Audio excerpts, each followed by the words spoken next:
he was walking inside God's heart, he saw something. He saw a dream in the Father's heart where he was thinking of us. My eyes, I see myself in heaven. I knew it was heaven because of the colors, glorious colors, and the atmosphere of glory was there. And then I looked down. I saw my body on the floor in the couch cushions. I said, I'm not healed. I'm dead. The air, and I heard him say just to my left, take my hand. And when I did that, I watched my spirit man's arm and hand come up out of my arm, just bending at the elbow, just coming up out of my physical arm, grabbing his hand, and just like being pulled out of my body. Suddenly we were flying, what felt like flying through space. Just north of Cusco is a site called Ollanta Tambo. This site has what, interestingly enough, looks like a staircase for giants. We also see many structures there that were clearly built by Incan people, but at the top of the giant staircase, we see what's called the Temple of the Sun, which is a megalithic structure comprised of 6 50-ton stones. It just kept spreading like fire all throughout America, all throughout, and I saw Trump rising up, and then I saw an attempt on his life. This bullet flew by his ear, and it came so close to his head that it busted his eardrum. It's a little bit old, that chart. That chart's a couple of months old, and if you want to really see something that's said, take a look at what happened.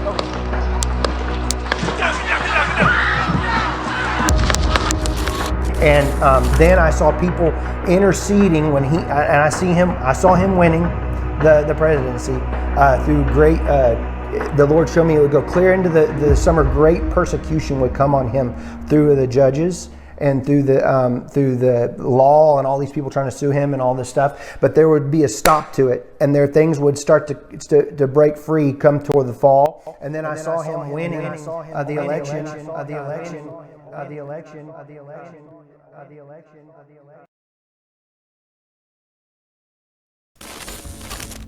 Hello and welcome. I wanted to share with you and with anybody who catches this a compilation that I assembled, this amalgamation of testimonies that I've collected over the years, and I wanted to start it off with or highlight the scripture verse, Act 2:17, that you saw in the beginning there, where God basically explains that he's going to be pouring out revelations and prophecies, and it basically giving people these spiritual experiences and whatnot. And so over time, this I guess this picture started to reveal itself to me as I put these pieces together, and it kind of tried to form this history of the universe, history of our universe, and kind of why it was made, and what humanity's role with it. I had and that the last fellow that I had in there, Brandon Biggs, he did go on to clarify his explanation there, because he said that it busted Trump's eardrum, and he went on to clarify that what he saw was Trump holding his ear, and large amounts of blood was coming out, and it was his presumption that it busted his eardrum, because I wouldn't have been able to know. In fact, I imagine most people who've never either experienced it or in the medical industry know how much blood actually travels through the ear itself. And so he only presumed that the blood was coming out of his eardrum. He did go on to correct it, but I thought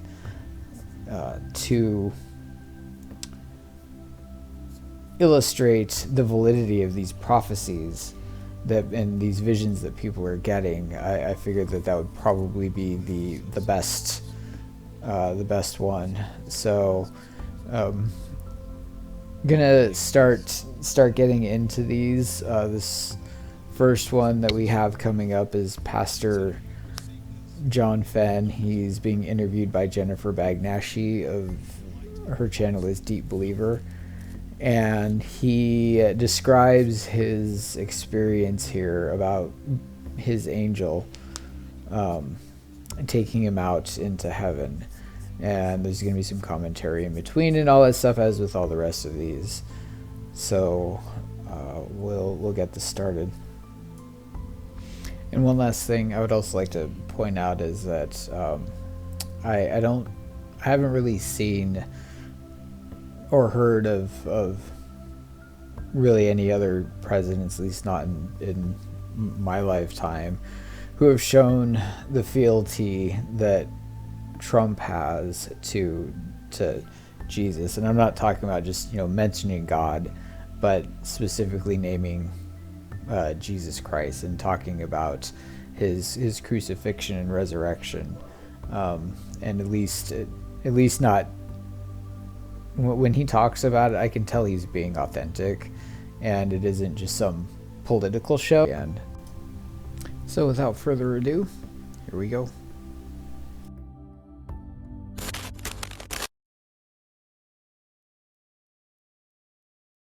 To speak and converse with your guardian angel, and you asked your guardian angel about the fall of Lucifer. What happened? What did that look like? All right, so this is Jennifer Bagnashi. She runs the channel Deep Believer, and she is currently interviewing Pastor John Fenn, who runs the organization Church Without Walls International.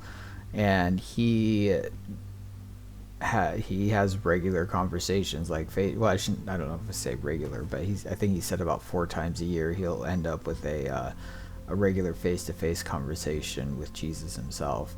And also he has direct visual interactions with his angel. So we're going to talk about this clip that he's got, this clip of this interview, where he asked his angel what it was like for when Lucifer fell from heaven. And so we're gonna get into the details on this one. So then I said, so then what was it like when Lucifer, I said, if I could ask, I said, what was it like when Lucifer fell? And he stopped for a minute, and then he to think a minute, and then he said this. He said, if you can receive this, imagine a time when only your Father's life and light and goodness filled the universe. Right, so now that is important. We've got many clips coming up to it, but I believe what his angel was discussing was just simply the existence of the heavenly kingdom that God created. And that's where we're gonna start with this, is that before our existence here, there was only the kingdom of heaven. Now, I don't know if there was a creation. I don't know if the galaxies existed then or not. He just told me, imagine a time when only your Father's goodness, his light, his life filled the universe. There wasn't anything else. So take a look at this. The video images that I'm using here, they are I think these are computer generated, but it is space. These are nebulas, and what is space? It's all, I mean, it's darkness. I think it's like 98% darkness, something like that. It's been a long while since I looked it up, but the only thing that you see, the only light there, is what was created by the Father. And the big question is, like, if he had everything, if he had the kingdom of heaven, why create this? What would be the need or the purpose for it? So we're going to get into that. Hang tight. I just know it was just light. just all over. Light, God's love. And he said, when Lucifer rebelled, your father was gracious and tried to find a place for him, but there was no place to be found. And I said, I need chapter and verse on that. And he said, you've read Revelation 12:8, where it says there was war in heaven. Michael and his angels fought against the dragon and his angels, and there was found no place for him in heaven.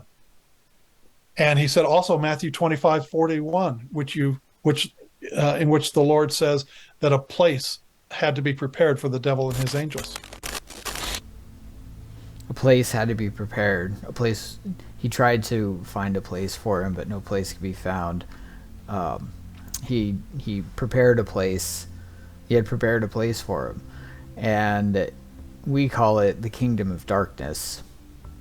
And when you take a look at, out in space, as you can see in these are computer generated, I'm pretty certain, but space is, I think it's like 98% darkness, emptiness, void, nothing, at least no light. There's that theory of like the dark matter theory, but all of creation here, the creation that we live in, it's all darkness.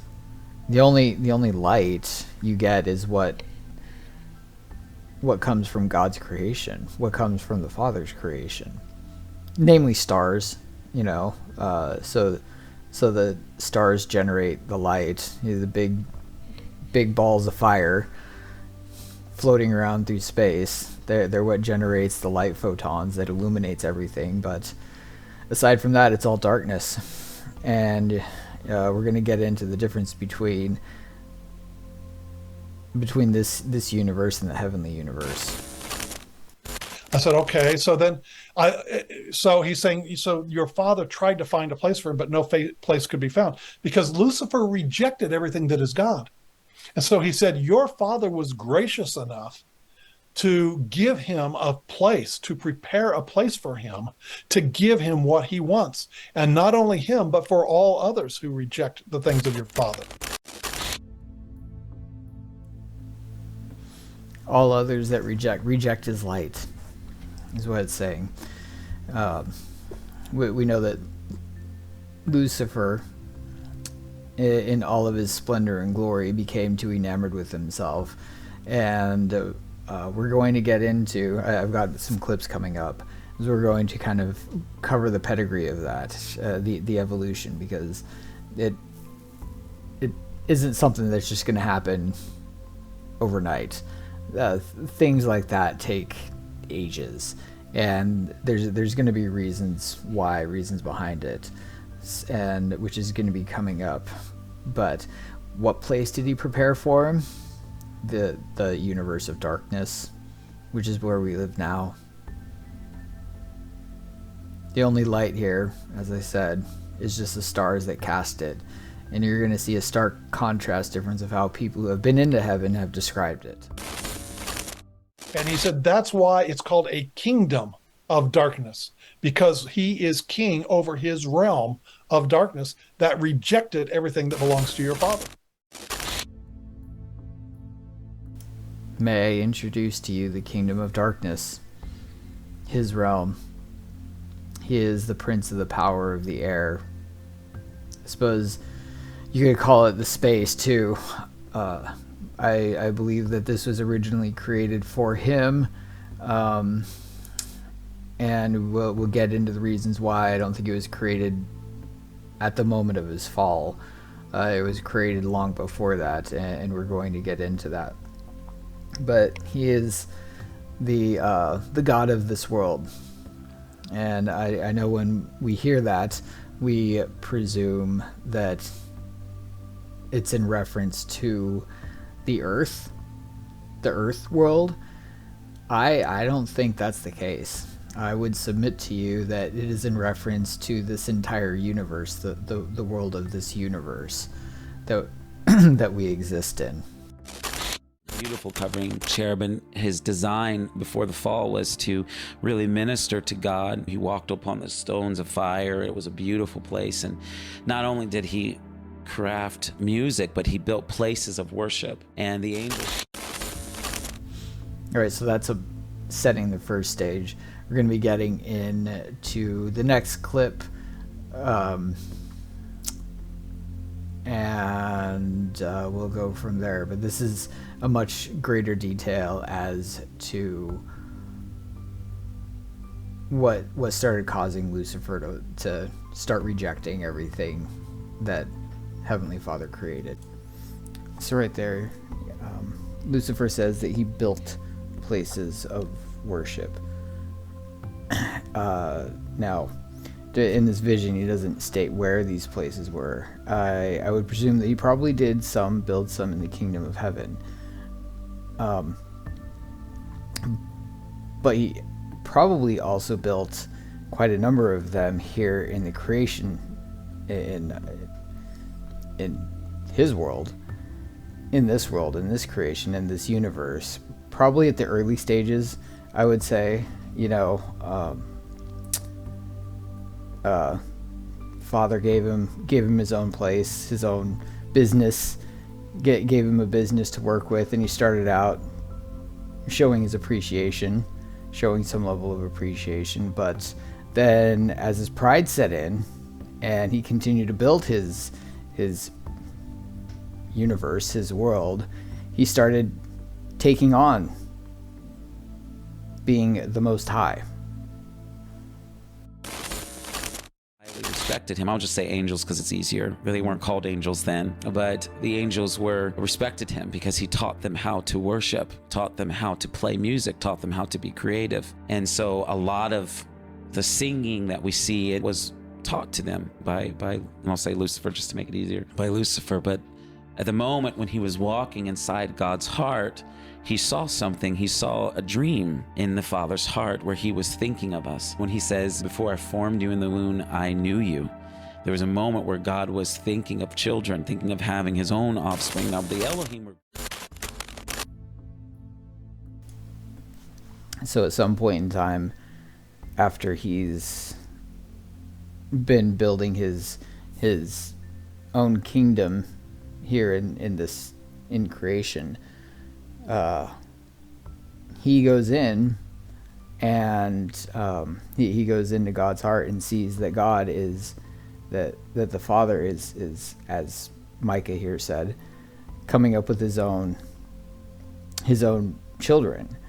And I don't think that those children are supposed to be more as Micah said, Benai Elohim, sons of God in heaven. And it looks like at this point in time, God is planning on having his own children here in Lucifer's kingdom. And Lucifer is probably, I'm guessing he is looking at this as a possible usurpation. Not exactly certain, but that's I think that might be what he's how he's responding to it. The Elohim was created, so you could say he had people likened unto him, more like him, and authority and rulership, those kind of things. But he wanted something that was direct from him, like children, and the things that he would give them, the inheritance, the promises, the love he would give. I'm presuming that he's referring to, at least at the earlier level, Eden, Adam and Eve, and God gives them the Garden of Eden and whatever, everything else that pertains to, presumably, planet Earth. But if you also, later in Scripture, Jesus says that they will inherit parts of the kingdom, parts of God's kingdom, and they will be, I can't remember exactly what it says, be raised above angels or minister to angels or judicate angels. It was something to that effect. And Lucifer got extremely jealous. And there was a point where he was pacing, because he could go in and out of sight God's heart. You can go inside God's heart, it's an entire different world or realm. But he would move outside of God's heart, and he would pace in the heavens. He would go to this place in this dark cave, and he would pace.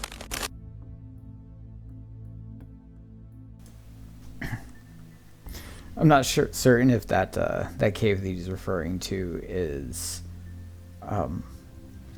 would be in the heavens. It's probably somewhere on earth, because everywhere in heaven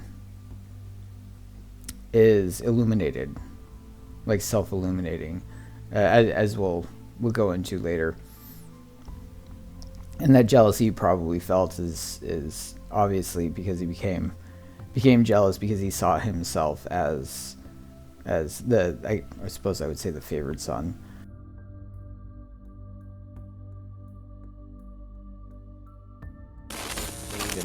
And he would hastily say, I am more beautiful than them. Why? I created temples. I have stones fashioned into me. Why?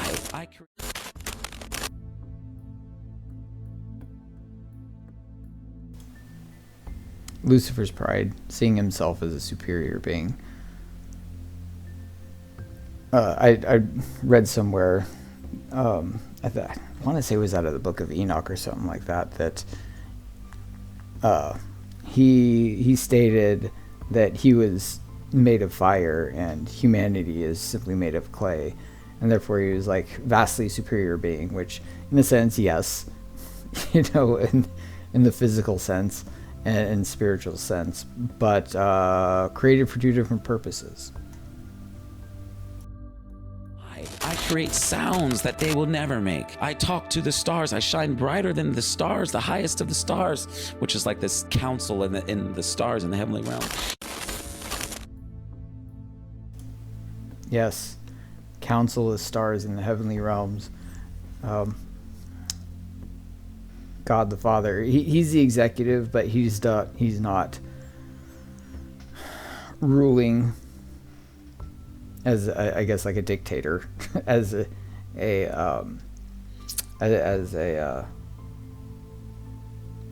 singular rule, a singular king. He has a council, and he comes into agreements with them. Yeah, he comes into agreements with this heavenly council, and abides by whatever rules or and divine laws that they come up with. You know, we're not completely privy to every single law that's come up with, but it's in part why he gave us the Bible, which is probably a much does give instructions, behavioral instructions and stuff like that. I'm guessing that the divine laws are much more complex, as with our laws have become. Heavenly realm. I shine brighter than them. Why? He would say those things. And at the time, you would see darkness swell up in the cave, and it looked like it would touch him. Lucifer would get curious, and he would touch the darkness, and it would attach itself like sticky, like a glove, and then he would take his hand. I think that's the introduction of sin, or a part of sin, starting to manifest itself. And that wouldn't be in heaven, because sin cannot exist in heaven, but it sure could exist here.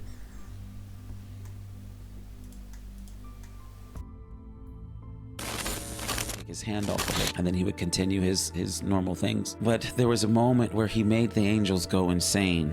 And I'm jumping around here because there's parts that I still have yet to process. This happened 10 years ago, so I'm still processing things, but I'm starting with the lighter stuff so I don't end up crying. But there was a part where when he was so deep into this process, he used his music to cause insanity. He grabbed a lyre or some type of guitar kind of thing and started playing in these beautiful fields, and he started playing, and the angels started coming in, because what was happening, what he did before, is he would lead the other angels into worship to the Lord, but he infused it with such of himself and darkness that instead he caused this manic among the angels, and their bodies began to shift and to rip and to tear and to mold and to mutate, and they began to become that insanity.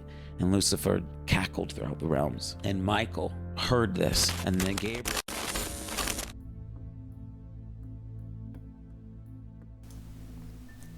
I suspect that those angels that were deforming had already started on, I suppose, their journey of iniquity.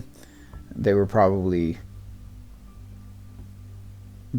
taking active participation in this world of darkness, in whatever it was that they were doing, whatever activities they had, civilizations that they were building, creating their own races, all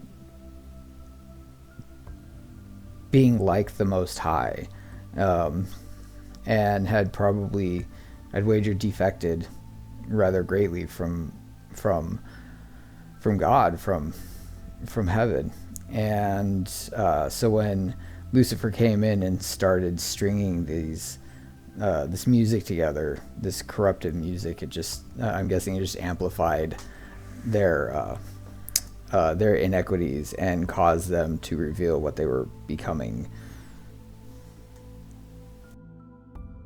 It was more emotional. Gabriel came in and he said, "What are you doing? How could you? You are the brightest of us. What are you doing? Why would you do that? What are you doing?" And Michael said, he was angry, and he said, "You can't be one of us." There was this exchange between them. "I hate you. I can't stand you," because there was this darkness that was coming in. The angels were being manipulated by it. And then you could see it coming up. And I'm looking around, and I said, "Where is Jesus during this time? Where is he?" Because he's not up there just like, "I don't know what's going on." Aloof. Yeah, to what's going on. And then he started to say towards the end of this exchange, and Jesus comes in and he begins to judge what's happening. And the angels are going crazy.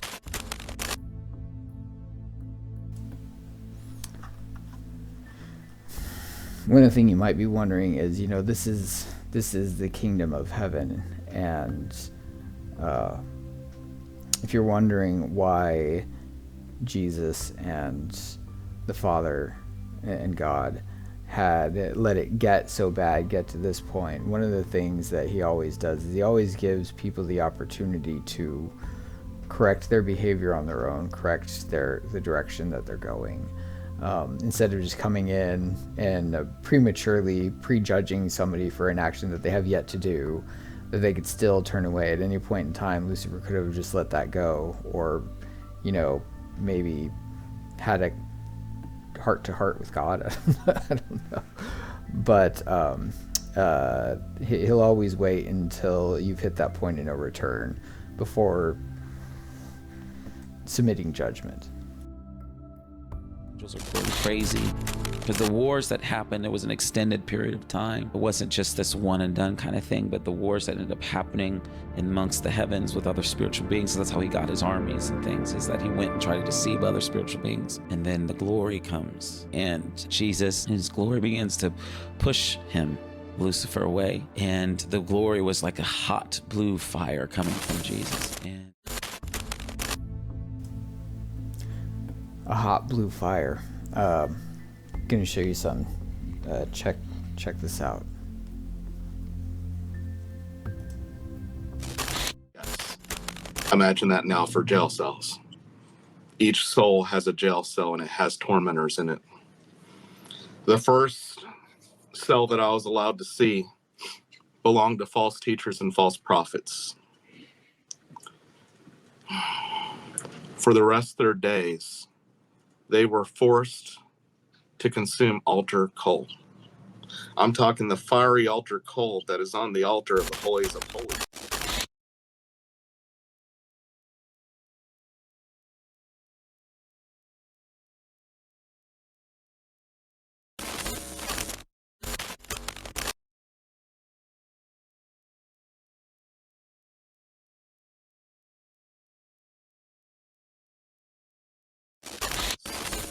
Since they considered themselves holy, and this coal was blue burning, intense, not like the coal that we have in our barbecue pits. And I heard in the spirit, because they blaspheme my word to consider themselves holy, I will allow them to taste the wrath of true holiness. And they consume this coal eternally, again and again, and just as everything else, until you're down to your frame, and then you're brought back to experience it eternally. I watch serial killers. All right, so check this out. This is really gonna cook that noodle in there. So we see here, this is from the Encyclopedia Britannica. Take a look at what the frequency is on blue there. frequency of 6.66.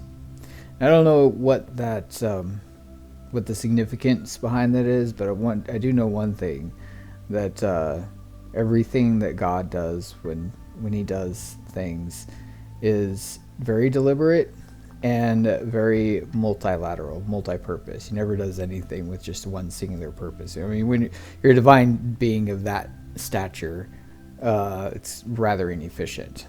So make of it what you will. Blue holy fire of judgment with a frequency of 6.66. A couple more things I would like to point out is from that verse in the Bible. If you notice where it says the seraphim grabbed tongs to pick up that coal. Now the seraphim are supposed to be angels born of fire, and so whatever it is with that fire, not even the seraphim who was born of fire would touch it. He used a set of tongs to pick it up and gave it to whoever the apostle was that was up there. Sorry, I forget his name. And secondly, he used it to burn out the iniquity. And that indicates that iniquity has some sort of like spiritual form to it. It isn't just like, sin kept in a record in God's memory somewhere. That it has some kind of spiritual, tangible form, which I believe that's kind of what we saw when Lucifer was in that cave that Micah was talking about. I believe that what he saw was iniquity, and it found him. I don't know exactly what iniquity is in this sense, but how it was described in Ezekiel, that thou wast perfect in thy ways from the day that thou wast created until iniquity was found in thee. And he wasn't created with the iniquity, but it somehow it came into him, and however that happened, it was probably could have been a billion years or something.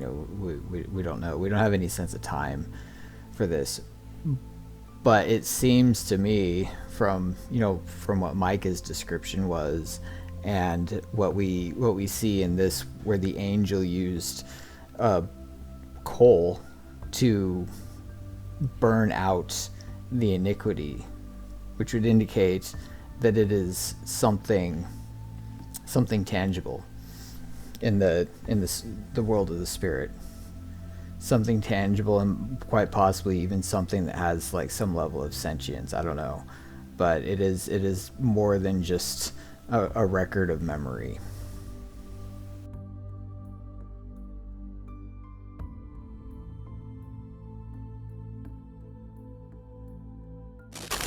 Lucifer's holding his hands out to Michael, and he's saying, "Come with me, come on, come with me, come on, come with me, come with me. It will be good what I do. Come with me, come with me. You can't trust him. He's a liar, he's a deceiver." Talking to point of Jesus. You can't trust him. Come. It's interesting what calling Jesus a liar and a deceiver, which would lead me to believe that maybe there was some sort of agreement between Lucifer and God as to how much influence God could have in our creation. And however, I'm suspecting that Lucifer and these angels had started defecting too much, and God had to come up with some method of intervening without breaking the rules or anything like that, because that's not, he won't do that. He's not going to turn on his renege on his agreements, but he will find a way to correct what needs to be corrected, which is what I think where humanity comes in. I think humanity is supposed to be the correction that happens here in this universe.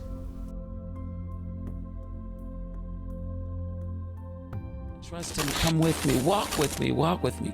And Michael says, you're crazy, I can't. You're crazy, you're crazy. And Gabriel's a mess. Gabriel was just a mess. And then Lucifer shouts, walk with me!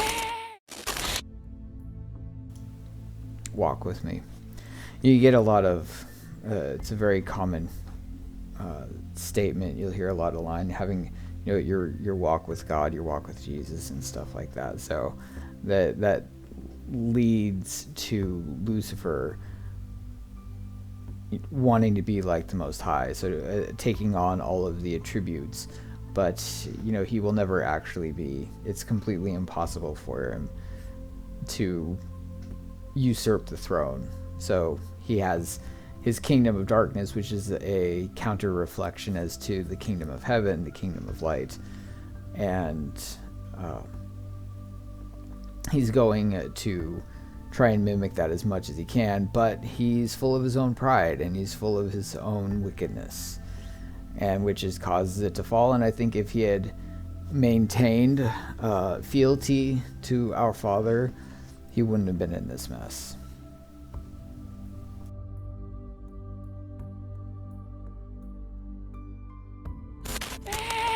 Just shouts that thing, and he gets blasted out of the, when Jesus, I saw him fall like lightning from heaven, bam, that glory, because Lucifer couldn't stay there any longer. And the rift opens up, and the angels are falling through. Some of them are weeping, and brothers and sisters of the angels who were connected left. There was this great separation. There was a great mourning going on during that time, because imagine like your sibling deciding to leave, and you were devastated by that, and Lucifer's falling, and I got caught up in the rift to fall, meaning like I wasn't in a good spot at that time. So I end up falling down into this great darkness, and I thought I'm screaming, and I'm afraid, and I'm gonna die, and I'm being pulled. I remember the grip of it pulling me. And Eden, the grip of it pulling. So what he's referring to, that there's only two things that could be. You're either dealing with something like a gravity type of situation where it's or some type of vacuum where he's getting pulled in, or he says a grip. So I think that would indicate that there's some kind of sentient darkness involved in this. Because an inanimate thing isn't going to actively pull on you. Gravity is one thing. Whirlpools, wormholes, those are things like that. But if he's describing it as something grip, like a hand, that would indicate that this darkness, this sin, that he's getting pulled into, this darkness, is more of a physical entity or a spiritual entity, but something with intelligence.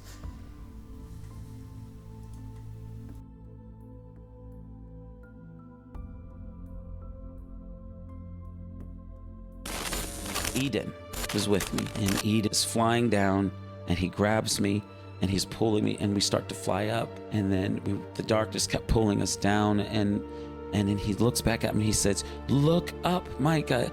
If you look up, I can make it to the top, make it up back into the heavenly realms," because the darkness was pulling and angels were falling, boom, boom, past me, like light falling past me. And so I'm looking up, and Eden is flying up, and we make it to the top, and I'm saved during that time. And I see the brokenness, and Gabriel's spirit is broken, and Jesus is holding Gabriel's face, because he need to be healed. The angels need to be healed because of that break, that separation. And I began to respect the angels during that time, even more so because I understood that they had a sense of feeling, an experience of loss and death. They know what death is like, because to them, their brothers and sisters died that day. But watching Lucifer cry out to Michael, saying, "Come with me," and Michael said, "You're crazy, I can't. No, I can't.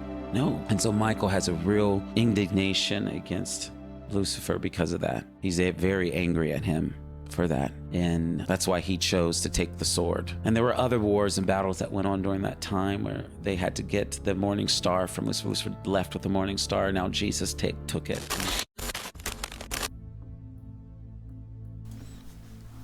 So that's interesting.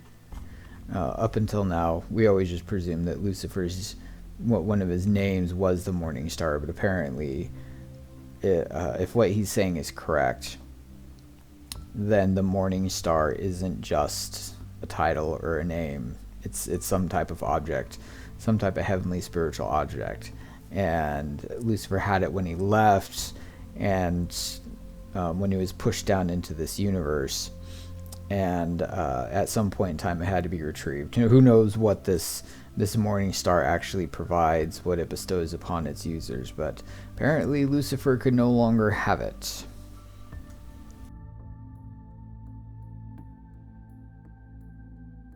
Took it, and he's going to give it to us. Which is why Michael's wings are, I read that. Yeah.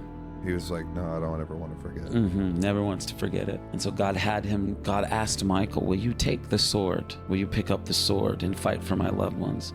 Michael was all bloody because they fought. All the brothers went up against Uriel, Michael, Raphael, and Gabriel. So he's going to give the morning star to us, to humanity. Presumably that's what it means by when humanity, those that do overcome the trials of earth and successfully inherit, get our inheritance into the kingdom of heaven, and anything else that is earned. I'm presuming that the morning star is what grants us the authority of judgment over the angels. That's just my hypothesis on it. I don't have anything really to go off of.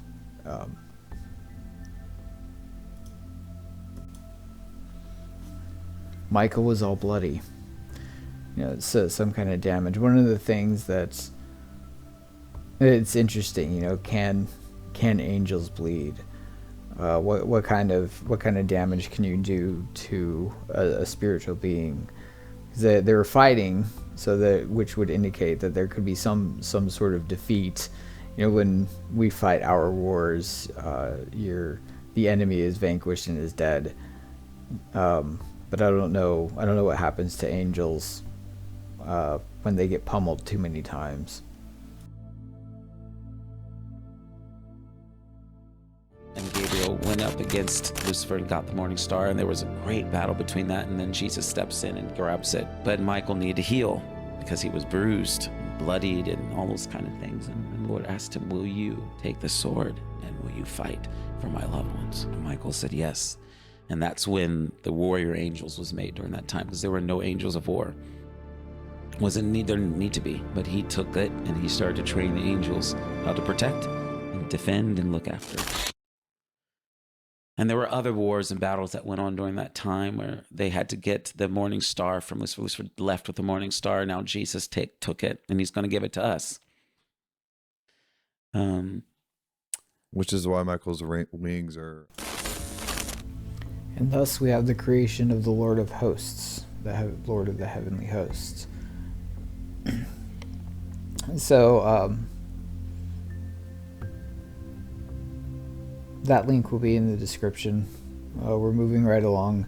This next video we're going to go into, or this segment I should say, we're going to be going into descriptions of heaven and people who have been taken up into heaven and have been returned, or just went up in a spiritual or given a vision of what it is, but one way or the other they have.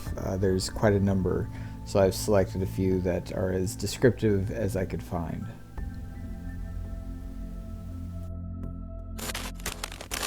The Lord was telling me you need to rest. I rested. I put my head on the pillow, I closed my eyes, and I opened them straight away. I mean, it was that quick. And when I opened my eyes, I see myself in heaven. I knew it was heaven because of the colors, glorious colors, and the atmosphere of glory was there.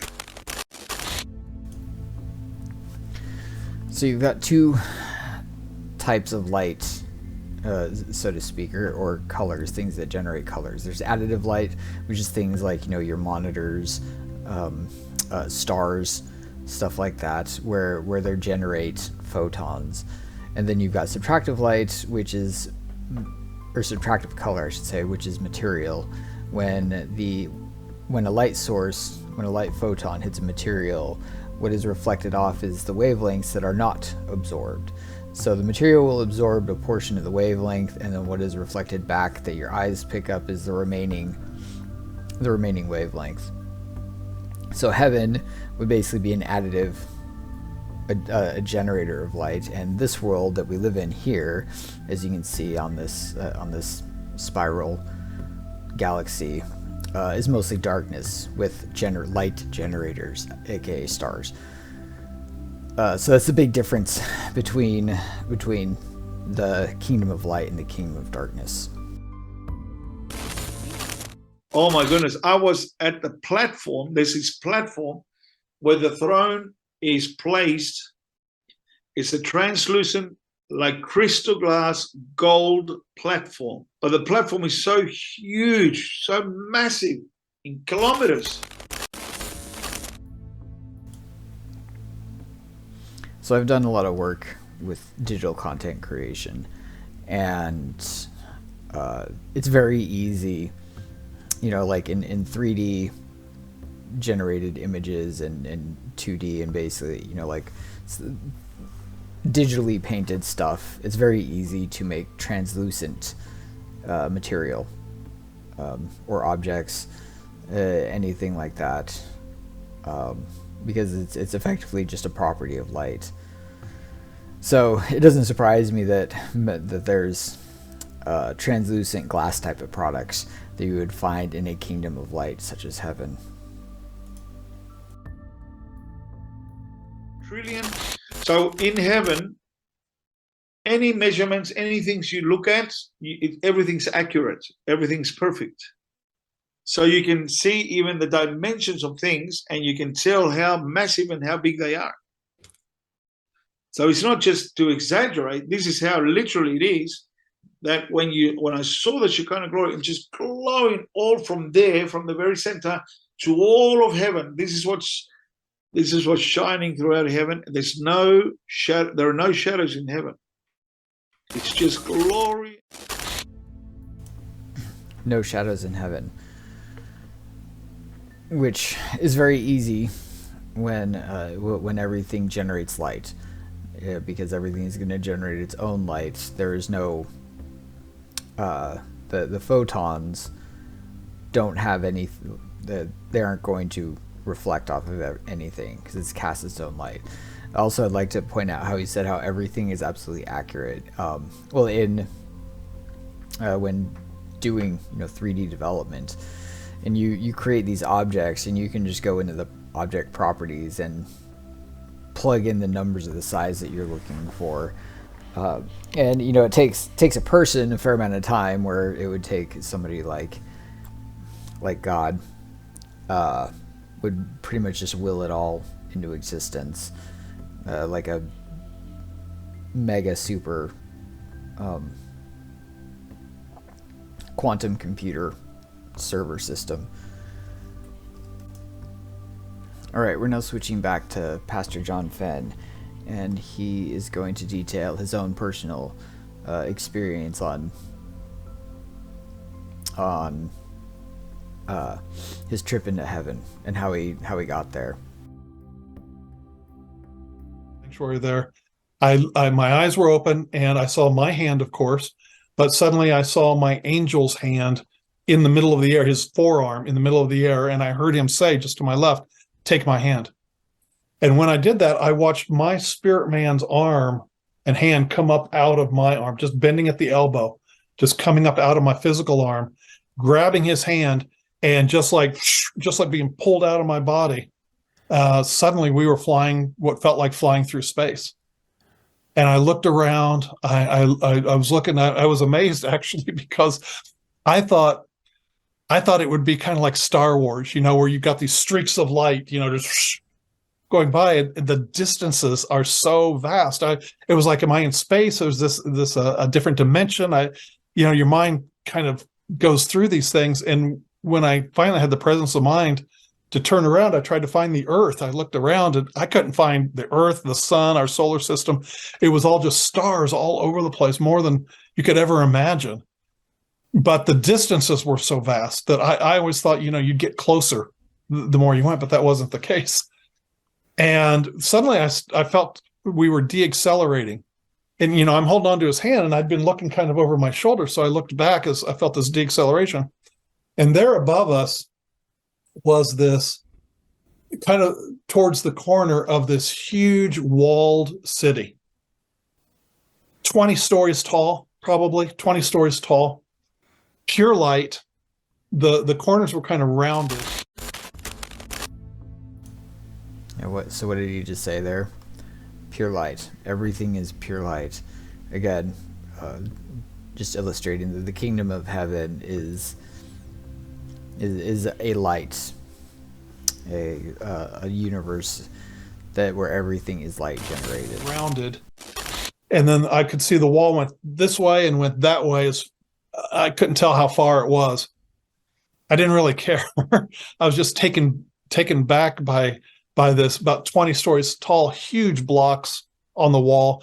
It was pure light. It was pure light. But I found that when I looked into the light, it didn't hurt my eyes. When I looked into the light, Randy, it was, you could see the colors in there. You could see the colors of the building, and the stones that it was built with had embedded precious stones and semi-precious stones. And I'm not talking about the size of a woman's, engagement ring. I mean, 4 and 5 feet long, 1 and 2 meters long, almost like extruded sapphires and rubies and just different colors. And vaguely in the back of my mind, I remembered somewhere in the book of Revelation, it said that the walls of the New Jerusalem are founded upon the lives of the 12 apostles.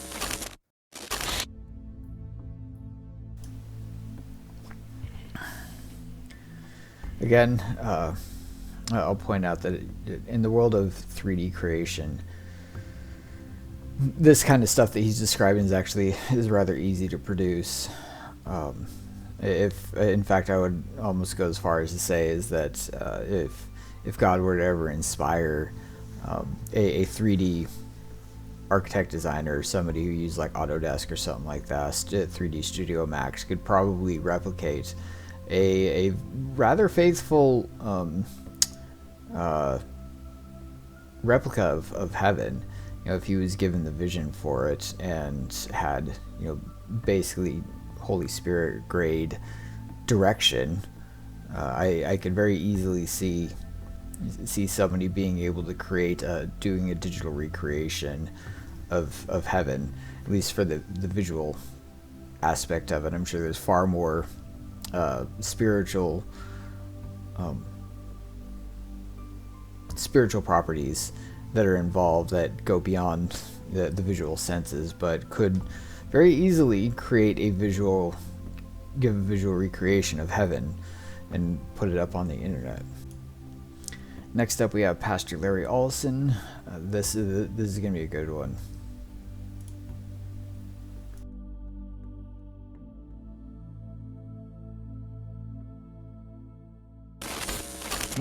I will ascend above the heights. I will be like the Most High. Well, he wasn't supposed to be like the Most High. Remember what I said in the beginning, how Lucifer wanted to be like the Most High? Well, you couldn't be like the Most High in the Most High's kingdom. It would just be impossible, because you're always subjected to his rule upon the top. But if you went into a sub-kingdom, a kingdom of darkness, where his influence in there was minimized for, that's another topic altogether.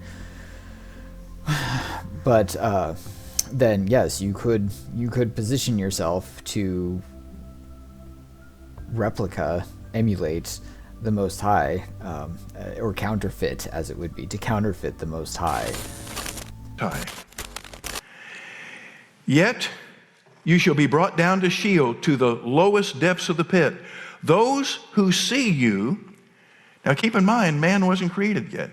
Those who see you will gaze at you and consider you, saying, is this the man, and the word there, the Hebrew word could be being, is this the being who made the earth tremble, who shook what?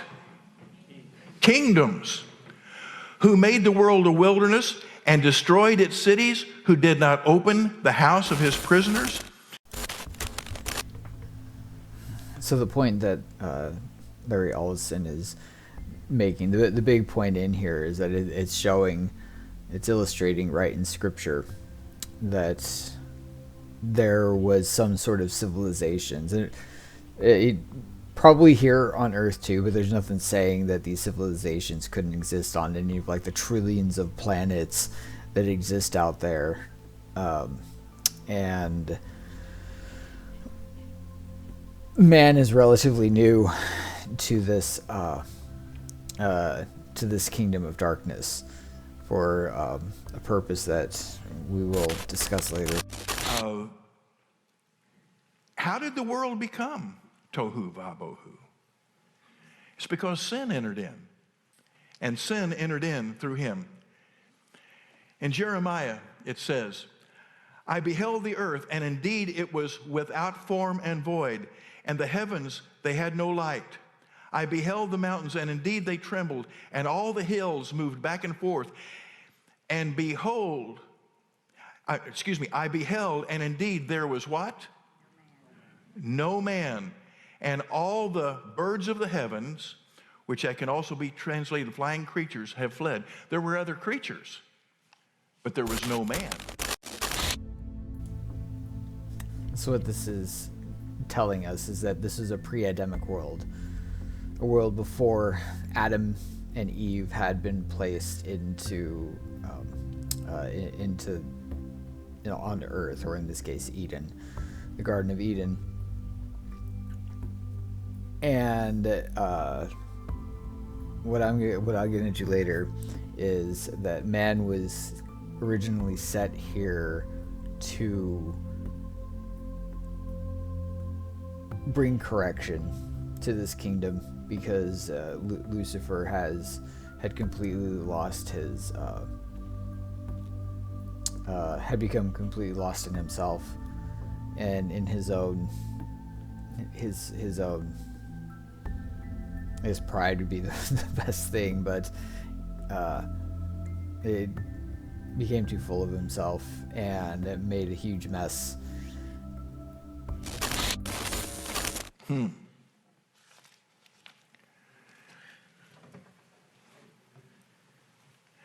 I beheld, and indeed the fruitful land was a wilderness, and all its what?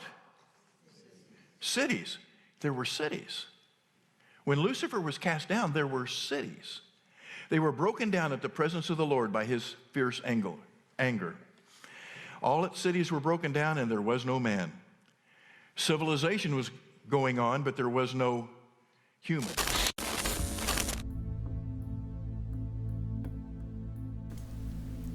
We have remnants of these civilizations, these ancient civilizations, noted by the gargantuan-sized stones that they used to build with, which I'll be getting. I've got a clip to get into this later, and a lot of people amongst the Christian community believe these to be architecture of the Nephilim, the hybrids of human and angels, which they very well could be. However, they could also very well be remnants of these pre-Adamic civilizations. We don't really have any way to tell, because you can't carbon date stone structures, because stone has been here as long as Earth has been here. So usually they have to go by like organic compounds that they found, that are found nearby, carbon date when they believe the civilization existed. But a lot of these stone structures don't have that really available. And as you'll see in a few moments, Lucifer was not fair in his commerce and trading. He was a thief.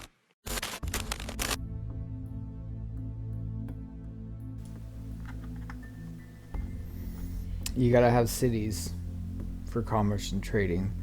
You gotta have civilization, which requires intelligent life form, enough to understand business, to understand deals, understand trading, production, manufacturing, all that jazz.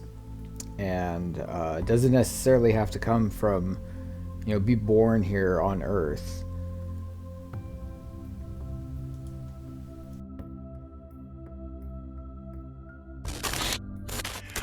Moreover, the word of the Lord came to me, saying, Son of man, take up lamentation for the king of Tyre, and say to him, Thus says the Lord God, you, now this is speaking to Lucifer, you were the seal of perfection, full of wisdom and perfect in beauty.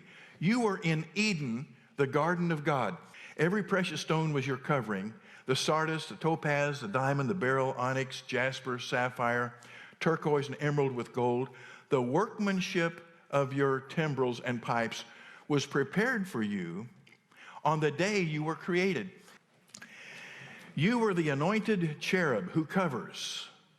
I established you. You were on the holy mountain of God. You walked back and forth in the midst of the fiery stones. You were perfect in your ways from the day you were created till iniquity was found in you. By the abundance of your what?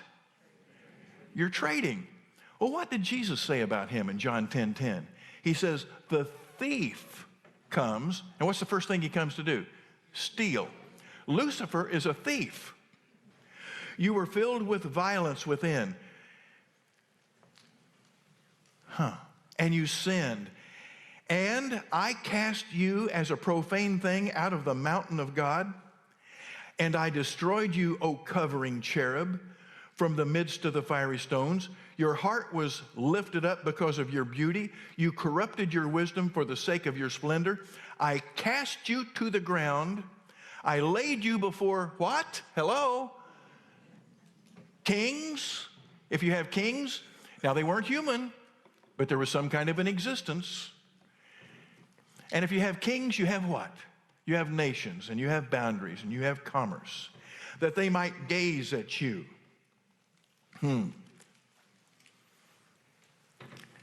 You defiled your sanctuaries by the multitude of your iniquities, by the iniquity of your trading. So evidently, he was in some type of commerce. Lucifer was in some type of commerce with the beings that were here on the earth. Therefore, I brought fire from your midst, it devoured you, and I turned you to ashes, where? Upon the earth, in the sight of all who saw you. Wow.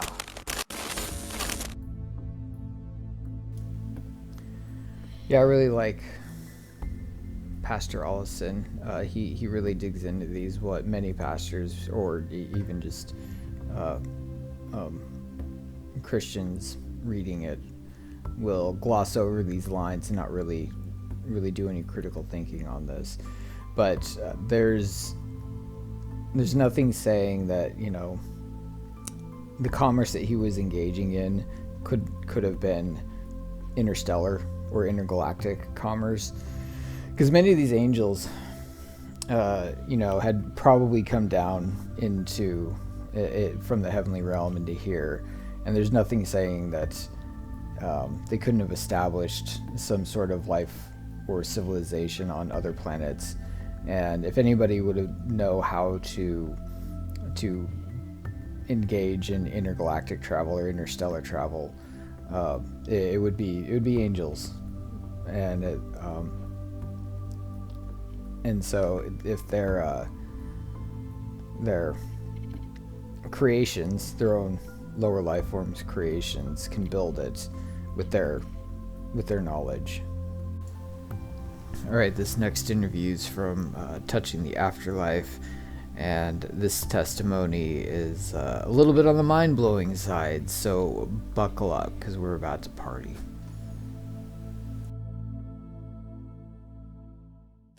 He read my mind. He knew exactly what I was thinking. His thought came to me. He said, Carl, would you like the answers to my list of questions? Oh, I had no idea what that was about. I had no clue what his list of questions were. And the only thing I could think of was, whatever his list of questions is, it's got to be better than mine. And as desperately as I wanted my list of questions answered, I said, Lord, I do want to know the answers to your list of questions. And I don't remember if he smiled or not, but I just feel like he smiled when I said that. And he said, Carl, my list of questions is all questions, but your mind is too small to comprehend that. So in order for you to comprehend my list of questions, the answers to all questions, you'll have to become one with me and share my mind. And I thought, his mind is so powerful. What would it do to me? Would it wipe out my personality? I mean, I couldn't think of all kinds of things that could go wrong with that. But I also felt his love. And I believed that he loved me, that he wanted the best for me. He wouldn't do anything bad. And this was going to be something very good, unprecedented. And yes, I want this. I have no idea what I'm getting into, but I want this. And I said yes. And the instant I said yes, it felt like my being was just sucked into him, into his personality. And the whole scenario there in the house.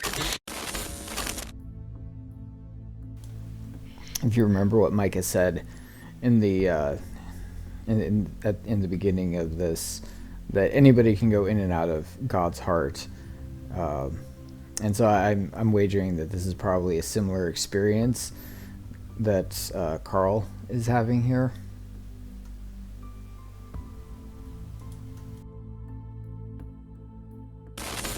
Completely disappeared. And the next thing I know, I was one with not just Jesus, but Jesus and the Father God. And words just don't really explain what that's like. I'll do my best here. But the first thing I realized was my whole personality was still intact. I had all my memories. I had all my personalities. I had my thoughts, my feelings, my emotions, just like Carl. But I also was Jesus, and I was also God the Father. Now, the Holy Spirit wasn't there. And later on, that wasn't explained to me, but later on I figured it out that the Holy Spirit is here, because when Jesus went there.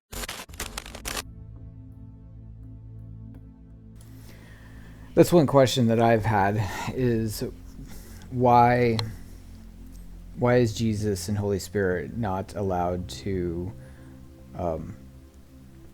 be present, I guess, like here on earth or here in this creation at the same time?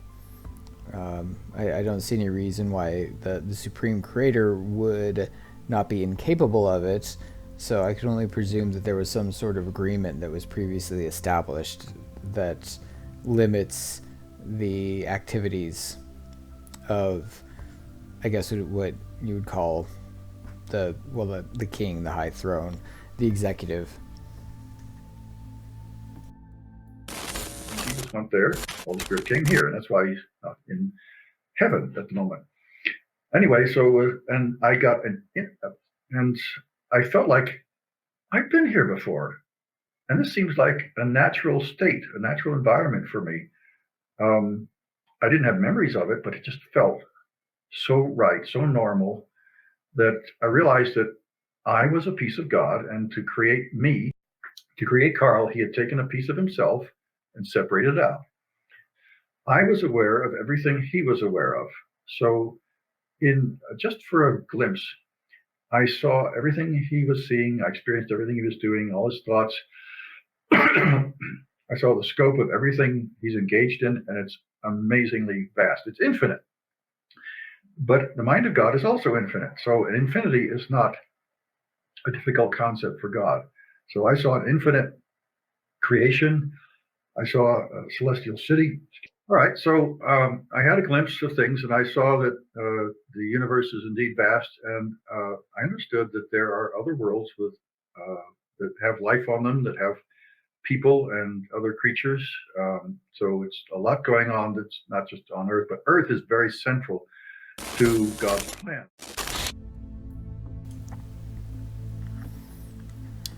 Yeah, exactly what I was saying earlier that Carl just mentioned. That and I believe that those all those living civilizations, living people, or whatever they are were created by the B'nai Elohim, as they were allowed to come here and kind of partake and create in their own slice of creation. And some of those, as I'll probably get into and do another video, have made their way here, and there is a hybridization program that is going on, because the DNA of directly from the creator has got to be very, very valuable to some of these other species that were probably created just from the angels.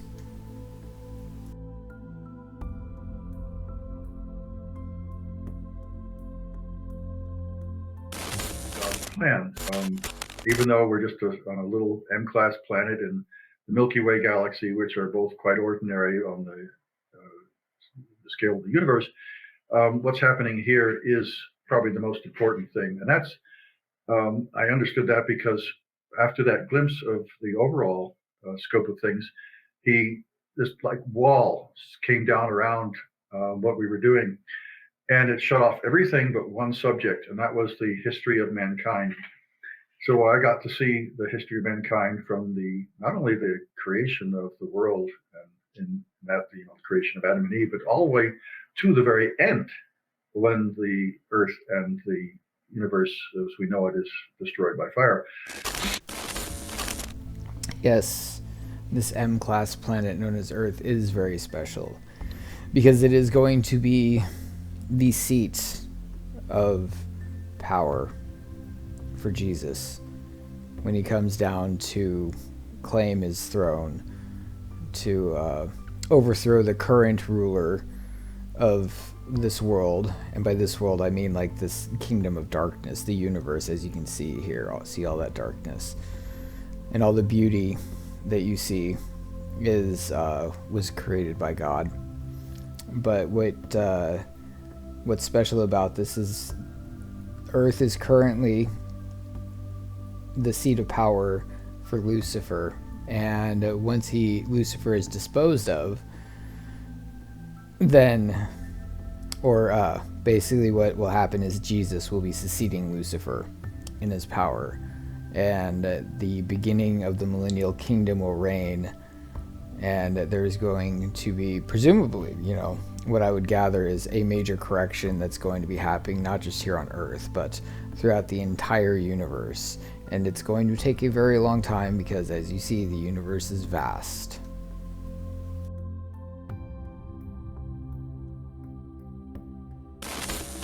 And everything in between. And Christ said to me, so we're going to look at every question in this way. We're going to look at the life of an individual. And each time they make a decision, what is going to be the consequences of that decision?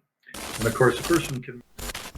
All right, so he's going to start going into what the effects of free will happens and how it manifests itself on the earth and how God sees it. Very, very interesting. I recommend going in and listening to his testimony in its entirety. So link will obviously be in the description. Next, we're going to be going into another fellow and what his experience is.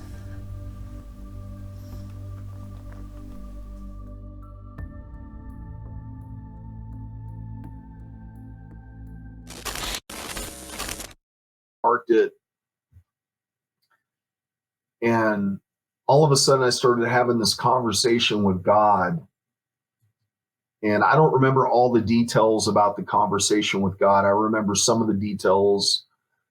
I remember my dad was brought through this invisible, like he wasn't there and then suddenly he's there. So some kind of invisible wall. And I now, just for the viewers today, your dad had passed, correct? Yeah, he had passed away when I was 12. Okay. I never saw my dad. My aunt got on to me about this because she didn't like my testimony, because I talk about my dad. In my book, I talk about my dad a lot more, so she definitely won't like that one. But I never saw my dad pray. I'm not saying my dad was a bad person. I loved my dad. I loved my dad a lot, and I wish he didn't die. I wish he was still here today, but he died when I was 12. And so it was like seeing my dad again. He came through that wall and he was sitting there right in front of me. And it felt awesome. I'll be honest with you, part of me felt like it was awesome to see my dad again. Mm-hmm. But then the other part was like, I know where he's at, because these it was like 3 or 4 black figures escorted him to that spot. And they came around behind me, disappeared behind me because I couldn't see them. All I could see was him. And I kept asking God, I said, God, please, don't send him back there. Please, can you just destroy both of us? Can you destroy him? That was one of the big topics of that whole conversation with God was please don't send him back there, and I'll never forget my dad. At some point during the conversation with God, I remember my dad looked at me and he said, I'm proud of you. And as soon as he said that, those black figures came from around behind me and grabbed him and started beating on him. I could hear them. It was as if they had grabbed somebody off the street and just started mobbing him and beating him. It was the same kind of noises, same kind of grunts and groans, and then he just disappeared, and then I could still hear it a little bit as soon as he disappeared, but then it faded away. And I've never seen him since, I've never seen my dad since. So one of the things about this testimony that really saddens me is that his father was probably just a normal average guy. May not necessarily be like living in sin or anything like that. Just your average Joe, and it's not, the criteria isn't so much that you're an evil or a wicked person or sinful or hedonistic or anything. It's really more of like how much of an honest relationship do you have with God, with Christ, and these stories really sting for me, but we'll get deeper into this.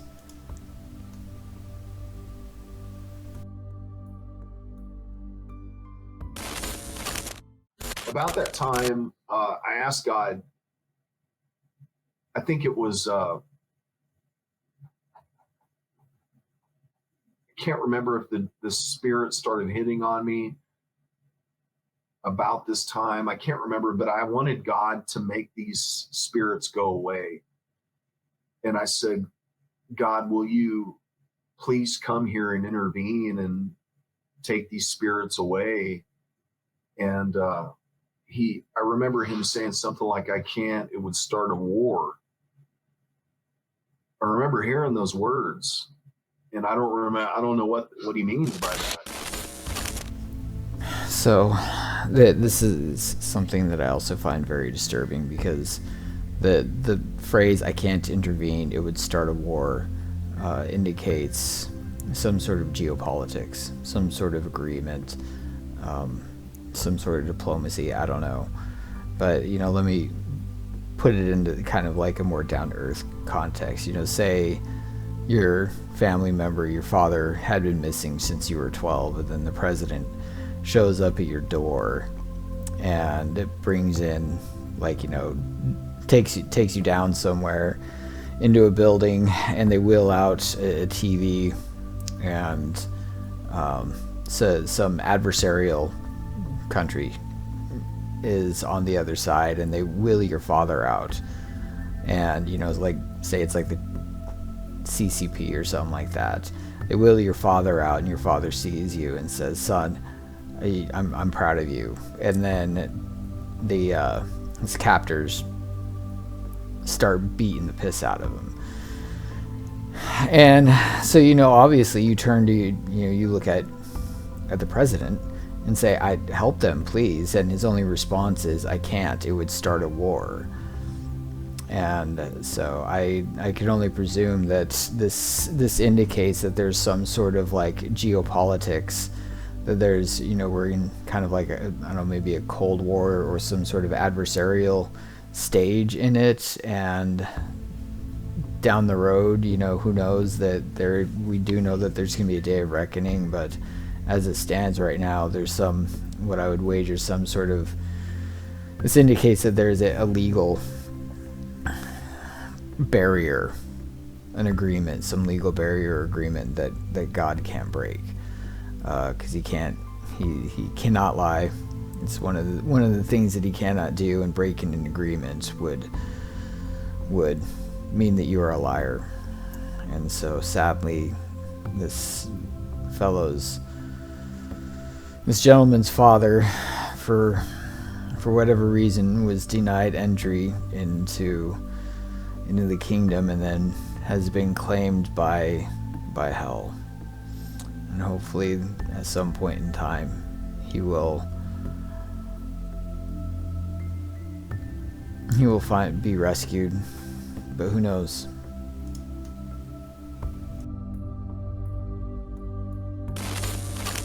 I can only make guesses, conjecture, I guess is a word. That's all I can do. I don't know what that meant or what that means. Maybe it would have, maybe that the ramifications of something like that were just too great. I don't know. So, yeah, it's a very sad tale. Fascinating interview. So, we're gonna switch gears here. We're gonna go back to Brandon Biggs, the gentleman, the prophet who prophesied about the attempt on Trump, and how and the bullet grazing his ear. So let's see what he's got next for us. So Brandon's going to be talking about what the Lord showed him with regards to basically creation, and this is one of my favorites, and it's very, very enlightening.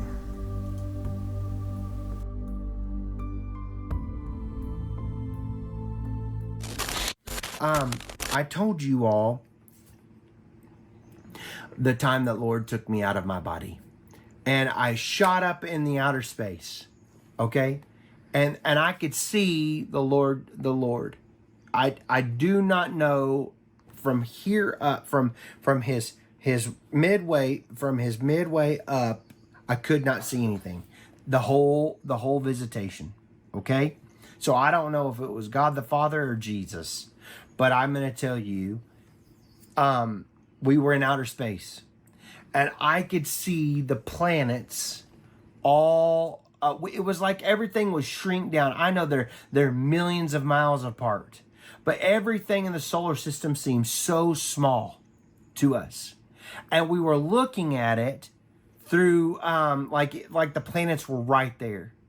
And there I could see Saturn, I could see Jupiter, I could see Mars, I could see it all. But we were standing right next to the sun the whole time. And the sun was massive. And it was over here to my right. And the Lord was over here to the right. And I was looking out over at the sun. And he spoke to me and he said, Brandon, how long does it take for the sun's light to get to the earth? And I knew the answer. I said it takes like 8 minutes and like 20 some seconds, right? Now, at that time, I knew the answer, but now I don't. I probably butchered it. But I'm saying I knew the answer to, and I told the Lord like this, and he said that I said at 186,000 miles per second, okay? The light travels from the sun, and it takes to get to the earth 8 minutes and 27 seconds, right? And he asked me, he said, Brandon, what is faster than the speed of light? And I said, I don't know, Lord. And he said, the speed of thought. And he said, Brandon, whenever you die and you come to be with me, you will travel at the speed of thought, not at the speed of light. The speed of thought is actually faster, way more faster than the speed of light. It's my personal belief from the observations that I've seen that thought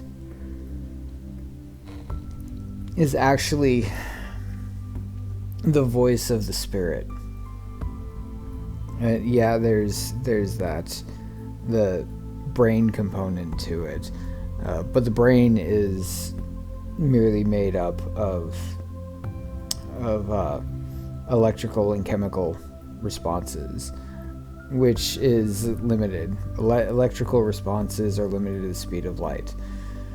So if thought is faster than the speed of light, it would mean that it would be working on a completely different world of physics. So somewhere in the plane that our spirit exists on. And it's just my personal belief that thought is the voice of your spirit, and then interfacing into your brain to kind of bring it a little bit more into our material world.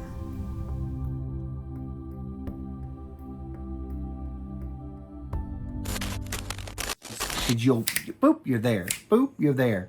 Instead of going, well, I'm traveling across at the speed of light is 186,000 miles per second.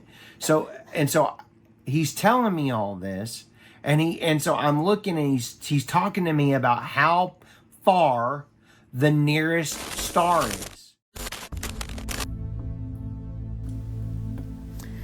For interstellar travel, light is not fast enough. You'd have to have some other method, some quantum method, or space folding, or I guess the Greys use gravity drives, but that you'd have to have some other method of interstellar travel because the speed of light is too slow.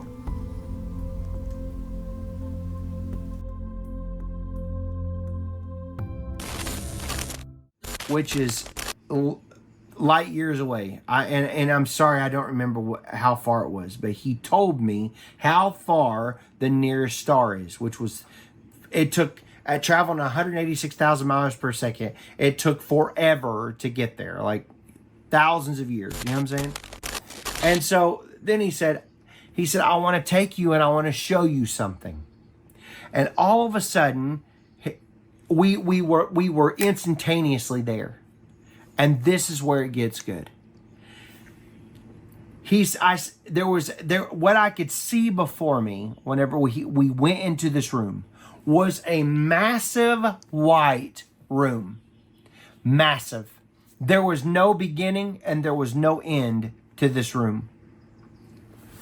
And he said to me, and it was completely white. You could see his, like I said, the white in the room was so piercing and everything was so white, but there was no ceiling, there was no floor, there was nothing. It was like it was a dimension, okay? It was a dimension in itself.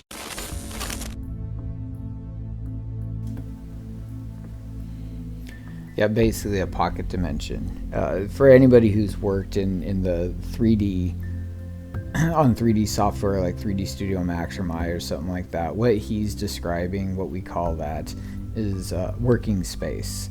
And it has no end to it because it's just numbers.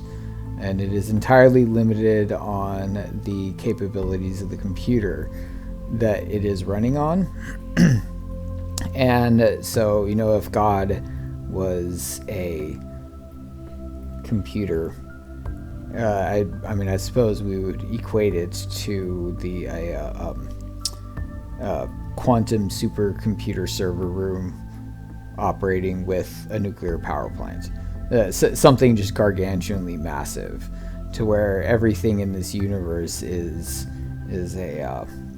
wouldn't strain him, and still be able to process every single electron, every single atom in its entirety.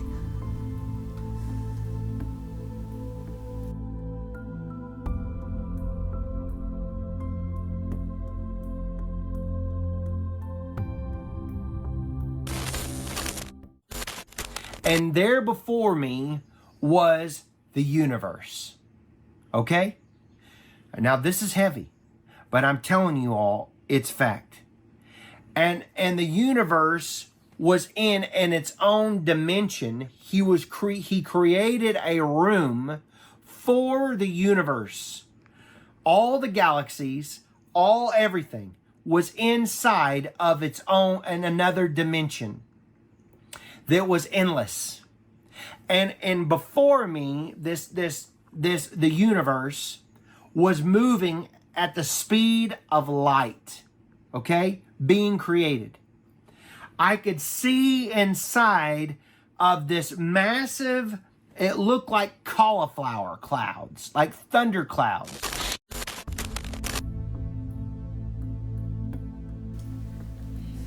So that's going to be basically all the stars, because you wouldn't really be able to see the planets. The light from the stars is going to be overpowering that. But yeah, so a cauliflower, like I've seen what he's describing, you know, when I've done fairly large world building in a 3D space, obviously not universe large, but big enough to where when you when you zoom out far enough, it will look like cauliflower, or something to that effect, like rather colorful, because, you know, when you're building a world, you're not using like just all white so to speak. But yeah, the way he's describing this would be the same as constructing a universe in like a 3D Studio Max, some sort of 3D program.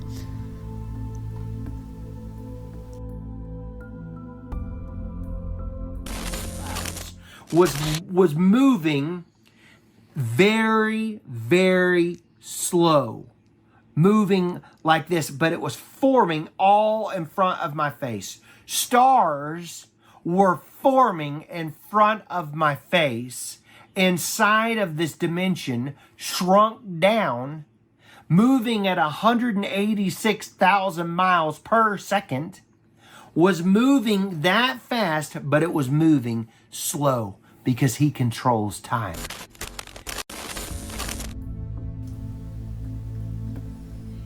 Yes, God is still creating. God the Father is still creating. I mean, why wouldn't he be still creating? He is the creator. And just like an artist continues to create art, to work on projects, an architect is always creating something. And so it is very reasonable to believe, to understand that God would still be creating planets, creating stars and solar systems. I mean, why not?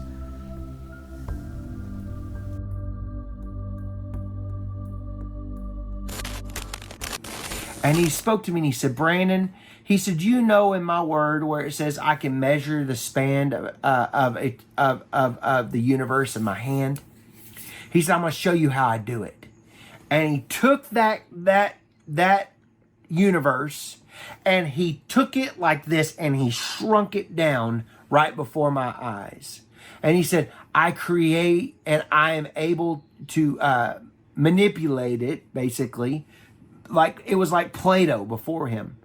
He said, Brandon, it's in a dimension in itself.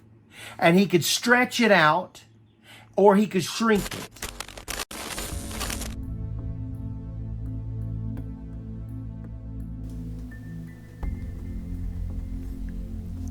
Everything that he is describing is something that a 3D creator can do. So it's not anything that I've never heard of before. You know, obviously he's doing it with basically the sheer power of will, and he doesn't have to use a mouse and keyboard interface for it. But yeah, everything he's done, a 3D environment artist has done, just at a very, very, very, very, very smaller scale. So what he's doing is just the basic principle is the same. It works all the same way. Okay, but he could move it and shrink it down and he put it in his hand. And he had all the universe, the galaxies, which is billions and billions of galaxies, traveling 186,000 miles per second forever and ever and ever. You could travel for thousands and thousands and thousands of years and never get to the furthest galaxy. Could take you 1 trillion years. You know what I'm saying? Whatever. I don't know. A billion years. 1 billion years traveling at 186,000 miles per second. I'm trying to tell you how big our God is. Was really small, and it was still lightning, and you could see the stars forming, and it was like lightning storm, and it was growing all in the side of the palm of his hand. I just stood there and watched it as he did all of it. I know I wasn't in my body. I know this was more than just a dream. This happened to me over 20 some years ago, and I've never forgot it. He takes me then and he said, I want to show you something else. And he showed me heaven and how heaven was a massive planet about the size of 3 Jupiters. It was massive. Heaven is a massive planet, like a dimension in itself. I could see the goal. It was pure light, and it was beyond comprehension of what I'm trying to tell you all with words. I cannot give it adequate justice. I'm telling you, because of how amazing this was. But it was inside its own dimension. So the universe, man, my hands are kind of dry today. Was on the edge of heaven. And we're standing out here again, and I'm looking at all the walls. There's like these massive walls all around heaven. And I can see buildings and like I've told you all, there's all kinds of houses and buildings and all kinds of things. I could see it. It's like a major city, but it's beautiful beyond words. Okay. And I could see the walls that were formed of gold and all kinds of beautiful stones. And it was all on my right again. remember when Micah said the things that you would give him, the things that the father would give his kids, their inheritance, and all that stuff. Well, we're about to see right now what that means. Tell you. And he said, Brandon, this is my portion. I set this aside for myself, heaven. He said, but son, I'm giving the universe, all the galaxies are going to be yours. He said, that is the portion I'm giving to my kids, to the born again, blood washed, born again believers. Okay? He said, when you die and you come, and everybody says this sounds like kingdom. This is not Jehovah's Witness. I'm telling you what the Lord Jesus or the Lord God Jehovah, I don't know who it was, said to me.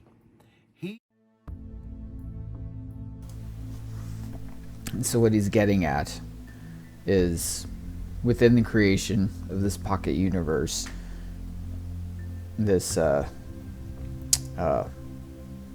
this creation is that God's corner is heaven, and he's giving everything that you see, everything that we've been living in is going to go to humanity.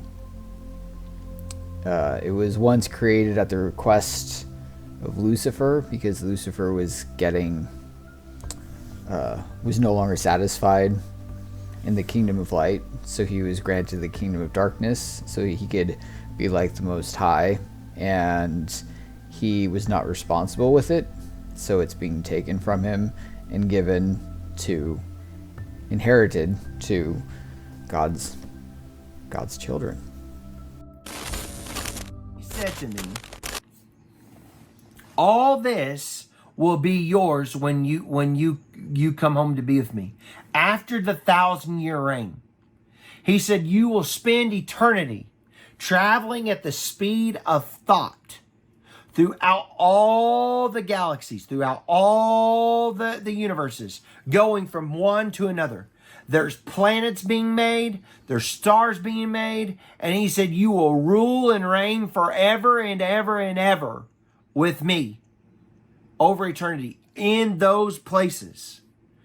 Why? People say, well, why would I want my own galaxy? I don't know. We have a mansion in heaven. I heard people say that in the last video I made. So would the Father give us just lifeless, empty planets, galaxies, to just sit there and marvel at? Not likely. There's nothing to rule over. Those are just objects. You rule over things that have life, sentience. And where would that come from? Well, however many eons ago, the angels leave their place in heaven, join with Lucifer, come down here, and start establishing life in these civilizations. And over time, they continue to turn their back on the Father, turn their back on heaven, and start turning to wickedness. Their civilizations begin to worship them, and that gets stripped from them and given to us. But I'm trying to tell you all, it was, and then he said to me, he said, do you see all that? And I could see the stars and everything being formed before me, still, again, to my left. I could see all of it being created as that dimension was still being spread out, but he had opened it up and we were inside of it now, and heaven was on the edge of it, and the universe, all the galaxies were all on this side, but there was by dimensions. And he told me, he said, you will rule and reign with me forever and ever. It's like, you're never going to get bored. You'll travel at the speed of thought. You'll travel at this to all your brothers and sisters, all the body of Christ. They're all going to be ruling and reigning The earth, the new all of it. He's creating a new heaven and a new earth, and it's all part of it, folks. We have an amazing future. God has an amazing plan for his church and for his people. It is not for us to be busted and disgusted. It's not for us to be down and out. We're going to rule and reign with him forever and ever and ever for all eternity.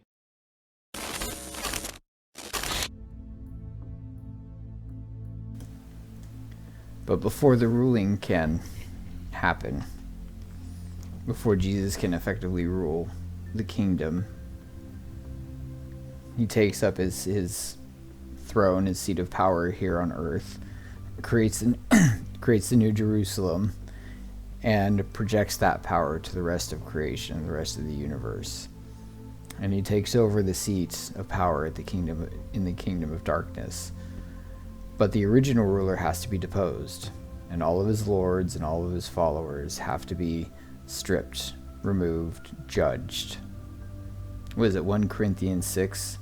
Know ye not that we shall judge angels? That's what he's talking about. And how long can that take? I don't know, maybe 1,000 years. It's a lot out there. We don't know how many angels. A third of the heavenly angels. We don't have a count number on that. But imagine it's a lot, and it's going to take a long time. So from here, we're going to go into the Book of Enoch, particularly Enoch 1 and the first chapter or book, however you want to call it, where he discusses his visions and his encounters with the Watchers, and when they descended from their outpost onto Mount Hermon, and decided that they were going to start getting involved with God's children. And while this book tends to have a lot of controversy to it, I found very little dispute about his experience and interaction with the Watchers. So we're going to go into this one and then follow up with the architecture that has been attributed to them.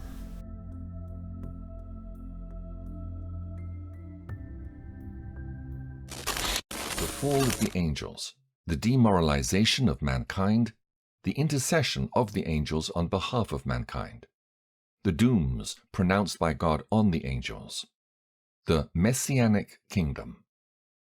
Chapter 6. And it came to pass, when the children of men had multiplied, that in those days were born unto them beautiful and comely daughters. And the angels, the children of the heaven, saw and lusted after them, and said to one another, Come, let us choose us wives from among the children of men, and beget us children. So we start off at some point in time, the Watchers start getting feelings of lust. Presumably, that would indicate that that they could feel lust, that they would have some sort of desire, or have reproductive organs, or desire to feel that. You know, we don't exactly know the physiology of these Watchers, but not only did they want to sleep with the women, they wanted to take wives with them and create families. And then we get to find out what happens when angels will copulate with the children of God, with God's children.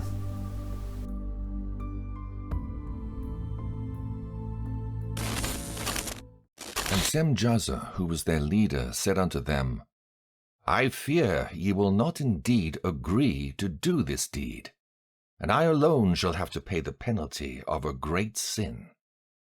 And they all answered him and said, Let us all swear an oath, and all bind ourselves by mutual imprecations, not to abandon this plan, but to do this thing. Then swear they all together, and bound themselves by mutual imprecations upon it. And there were in all 200 who descended in the days of Jared on the summit of Mount Hermon.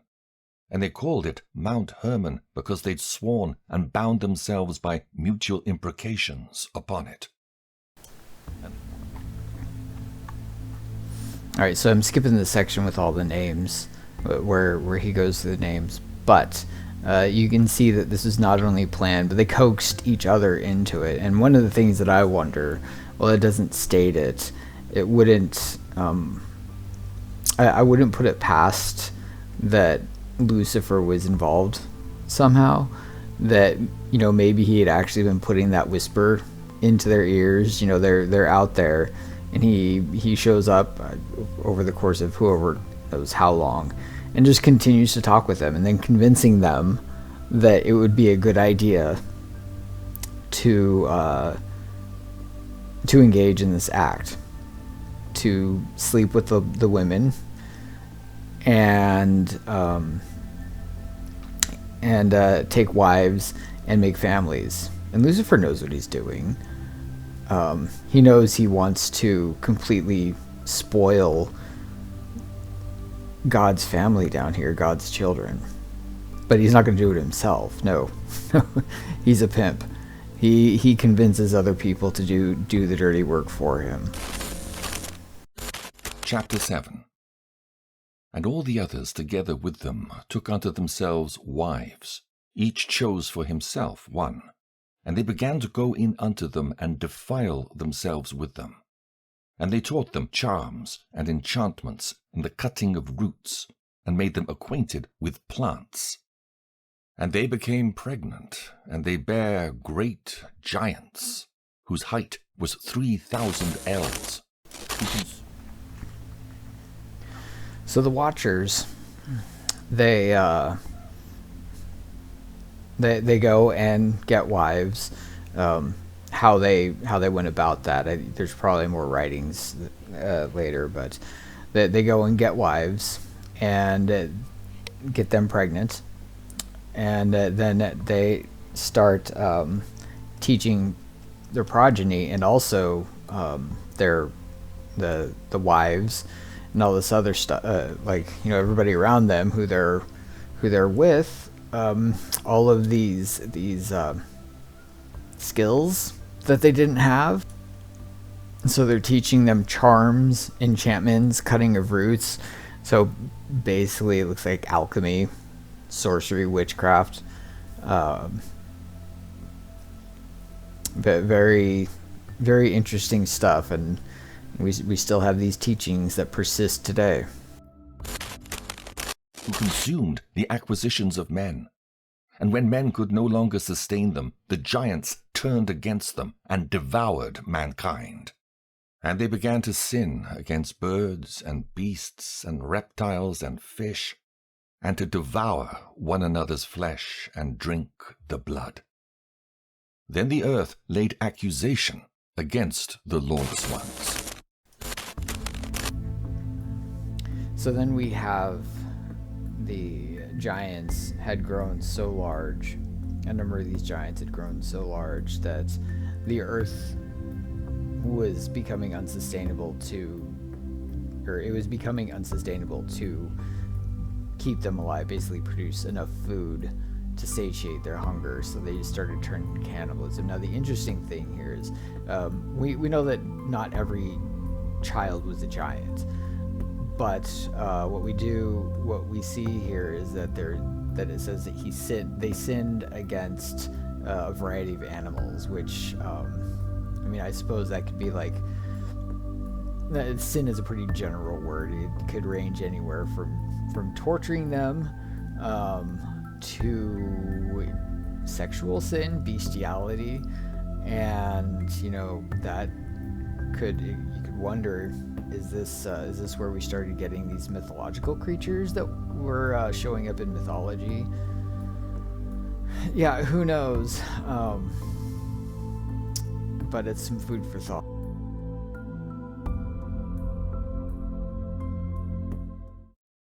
Chapter 8. And Azazel taught men to make swords and knives and shields and breastplates, and made known to them the metals of the earth and the art of working them, and bracelets and ornaments and the use of antimony, and the beautifying of the eyelids, and all kinds of costly stones, and all coloring tinctures. So Timothy Alberino goes into greater detail on his research onto this, that Azazel and the other derelict angels that came down here, the other watchers, they weren't just teaching anybody. They weren't just grabbing Joe Schmo's wife, and they weren't teaching randos on the street blacksmithing, metallurgy, and all this other stuff. They were connected themselves to kings and tribe leaders and stuff like that. So they were not only getting wives in exchange, but they were teaching them. They were teaching the kings arts of war and technology. And then in exchange, not only did they get their daughters, but they also had a direct connection to rulership and royalty. So you have a usurpation of the authority for the lands here on Earth, and this is how they started. These angels started carving up the land, the world, the population, is by usurping their kings.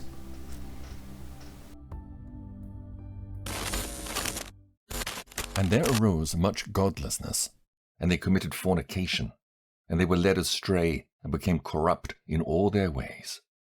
Semjaza taught enchantments and root cuttings, Amaros the resolving of enchantments. Barakijal taught astrology, Kokabel the constellations, Ezekiel the knowledge of the clouds, Arachiel the signs of the earth, Shamsiel the signs of the sun, and Sariel the course of the moon. And as men perished, they cried, and their cry went up to heaven. So they taught them enchantments, sorcery, and astrology. Well, now we know where all the New Age stuff came from. And then, as you can see, it basically corrupted men. It was the fruit of knowledge. It was fruit of knowledge that men could not take responsible with, and understandably so. It's a completely new power, effectively, and there's usually going to be it takes a lot of bad experience to realize that you were not ready for Pandora's box, is what it boils down to. So they cried out to, as you see at the very last line, that humanity started crying out to God for help. Chapter 9. And then Michael, Uriel, Raphael, and Gabriel looked down from heaven and saw much blood being shed upon the earth, and all lawlessness being wrought upon the earth. And they said one to another, The earth, made without inhabitant, cries the voice of their crying up to the gates of heaven. And now to you, the holy ones of heaven, the souls of men make their suit, saying, Bring our cause before the Most High. And they said to the Lord of the ages, Lord of lords, God of gods, King of kings, and God of the ages, the throne of thy glory standeth unto all the generations of the ages, and thy name holy and glorious and blessed unto all ages. Thou hast made all things, and power over all things hast thou, and all things are naked and open in thy sight, and thou seest all things, and nothing can hide itself from thee. Thou seest what Azazel hath done, who hath taught all unrighteousness on earth, and revealed the eternal secrets which were preserved in heaven, which men were striving to learn, and Semjazer, to whom thou hast given authority to bear rule over his associates. And they have gone to the daughters of men upon the earth, and have slept with the women, and have defiled themselves, and revealed to them all kinds of sins. And the women have borne giants, and the whole earth has thereby been filled with blood and unrighteousness. And now, behold, the souls of those who have died are crying, and make their suit to the gates of heaven, and their lamentations have ascended, and cannot cease, because of the lawless deeds which are wrought on the earth. So it wasn't just the people that were crying out for relief, but it was the very souls of those who had died. Probably also, those who were cannibalized and whatnot. So they petition God, and God responds. It's not an immediate. About to get into how this transpires. Thou knowest all things before they come to pass, and thou seest these things, and thou dost suffer them, and thou dost not say to us what we are to do to them in regard to these. Chapter 10. Then said the Most High, the Holy and Great One spake, and sent Uriel to the son of Lamech, and said to him, Go to Noah, and tell him in my name, hide thyself, and reveal to him the end that is approaching, that the whole earth will be destroyed, and a deluge is about to come upon the whole earth, and will destroy all that is on it. And now instruct him that he may escape, and his seed may be preserved for all the generations of the world. So this is the part where he goes to tell Noah, as you just heard. But the important part is when he said that his seed will be preserved, and which is indication that the world has not just become corrupt with evil, but the genetics of God's children has become corrupted and defiled by these angels, by Azazel and all the other 200 watchers that had gone down and wrought all this havoc. Not only just in action, but in completely despoiling the genetics that God had set forth. And thus we have what is also, the start of what is known as the Seed War. The war between, God's children and these fallen angels, these derelict angels, who seek to not only usurp and destroy us, but to utilize our genetics, the image of God's, for their own twisted ends.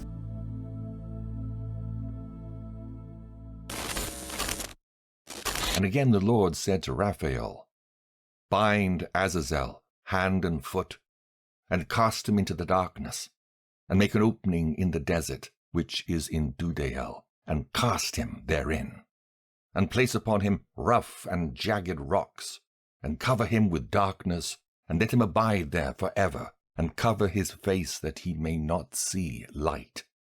And on the day of the great judgment he shall be cast into the fire, and heal the earth which the angels have corrupted, and proclaim the healing of the earth, that they may heal the plague, and that all the children of men may not perish through all the secret things that the watchers have disclosed and have taught their sons. And the whole earth has been corrupted through the works that were taught by Azazel. To him ascribe all sin. And to Gabriel said the Lord, Proceed against the bastards and the reprobates, and against the children of fornication, and destroy the children of fornication, and the children of the watchers from amongst men, and cause them to go forth, and send them one against the other, that they may destroy each other in battle. For length of days they shall not have. And no. So here we have the war amongst the gods and the Titans. And I believe this is actually where we get a lot of our mythology from these events. That when the angels came down and established themselves, they had established themselves like their own religions, their own mythology. You know, it's where we get like the Indian mythology, you know, like Shiva, Greek mythology, all the Greek pantheons, all the Norse pantheons, Zeus, Odin, Ares, you know, all of these angels came in and established their own sections all throughout the planet, and the resulting the resulting children were these giants. Notably, they had 6 fingers, and I think in Greek mythology they were known as the Titans. So there is mythological precedence for these. But then, you know, you have the war between them that destroys everything.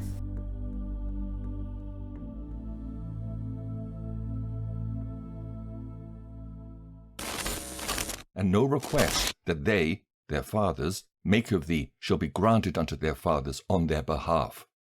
For they hope to live an eternal life, and that each one of them will live 500 years.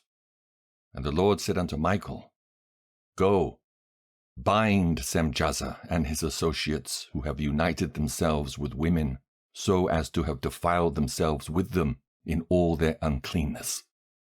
And when their sons have slain one another, and they have seen the destruction of their beloved ones, bind them fast for 70 generations in the valleys of the earth, till the day of their judgment and of their consummation, till the judgment that is for ever and ever is consummated. And in those days they shall be led off to the abyss of fire, and to the torment and the prison in which they shall be confined forever. And whosoever shall be condemned and destroyed will from thenceforth be bound together with them to the end of all generations, and destroy all the spirits of the reprobate and the children of the watchers, because they have wronged mankind. Destroy all wrong from the face of the earth, and let every evil work come to an end. And let the plant of righteousness and truth appear, and it shall prove a blessing. The works of righteousness and truth shall be planted in truth and joy for evermore. And then shall all the righteous escape, and shall live till they beget thousands of children.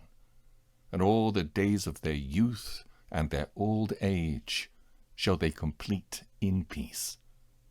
And then shall the whole earth be tilled in righteousness, and shall all be planted with trees, and be full of blessing. And all desirable trees shall be planted on it, and they shall plant vines on it. And the vine which they plant thereon shall yield wine in abundance. And as for all the seed which is sown thereon, each measure of it shall bear 1,000, and each measure of olives shall yield 10 presses of oil. And cleanse thou the earth from all oppression, and from all unrighteousness, and from all sin, and from all godlessness, and all the uncleanness that is wrought upon the earth. Destroy from off the earth. And all the children of men shall become righteous, and all nations shall offer adoration, and shall praise me, and all shall worship me.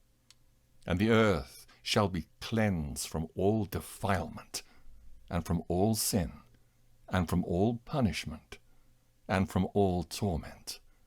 And I will never again send them upon it, from generation to generation, and forever. Chapter 11. And in those days I will open the store chambers of blessing which are in the heaven, so as to send them down upon the earth, over the work and labor of the children of men. And truth and peace shall be associated together throughout all the days of the world, and throughout all the generations of men. Dream vision of Enoch. And there we have it. God promising to preserve Noah and his family and wipe the slate clean on the planet. We know how it kind of goes after that. You know, after that we get the Tower of Babel, Nimrod. There's evil always survives. It's very hard to completely purge it out. As I believe it's estimated that it took Noah like 120 years, and he, during that 120 years to build the ark, this giant ark, and he just has him and his his little bit of family. In that 120 years that he's building this gigantic ark, he eventually started warning people to come to repentance and to turn away from the wickedness. And it's only a matter of time. You do that long enough, and word's going to get around to these titans that maybe God's serious. So somebody's going to take it seriously, and they're going to build their own arks just for them. It might just be for a couple people, not to house an entire all of the animals of the world, but it will but enough to carry a small family, or maybe even a large family. It wouldn't take that long to build that kind of a boat. So next we're going into their architecture.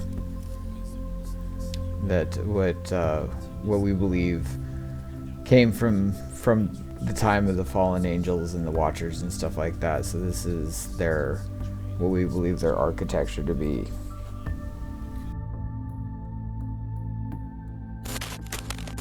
Cusco, Peru is the oldest living city in the Americas, with it being continuously inhabited for over 3,000 years, according to mainstream sources. It was the historic capital of the Inca Empire from the 13th to 16th century until the Spanish conquest in 1529.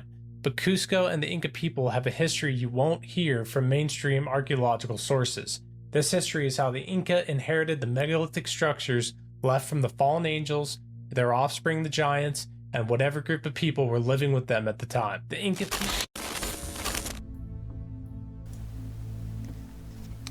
It's the general presumption that these architecture was created by the fallen angels, which could be quite accurate, and the Nephilim, as it is stated in the Bible, the Nephilim giants, and many of these would take giants to be able to develop them.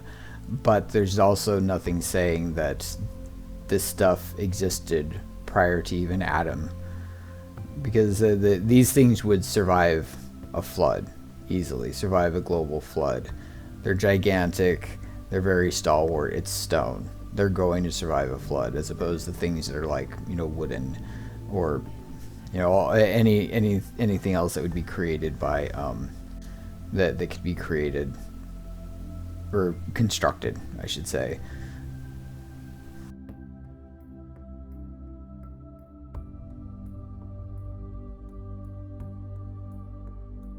The Inca people, through passed down oral tradition, even admit that these ancient megalithic structures seen within and around Cusco are not the doings of the Inca people, but was actually inherited by them when they came into the region. The possibility that ancient native people built these structures with their massive size and laser precision is impossible. This wall within the city of Cusco is called the Roca Wall. We see the megalithic stones that look like they were molded into place, that even a... It's interesting that he says that they're molded into place, that they look like they're molded into place. Because if you take a look, a lot of those stones have those protrusions on them, 2 protrusions, and they all have it. And the ones that don't, those protrusions are probably just facing the other direction. But you'll find stuff like that when you take a liquid substance and inject it into a mold. There will be protrusions out, much like, if you take a look at a bike tire or any sort of a tire, they inject the rubber into the mold, so that it molds perfectly. And that's what those little nubs sticking off the edge, those protrusions that come out of tires. And if this technology can liquefy stone, basically into like a lava type, effectively take lava and inject it in, mix it with something so it hardens properly and injects it into place, that would be much easier than cutting and carrying. Significantly easier.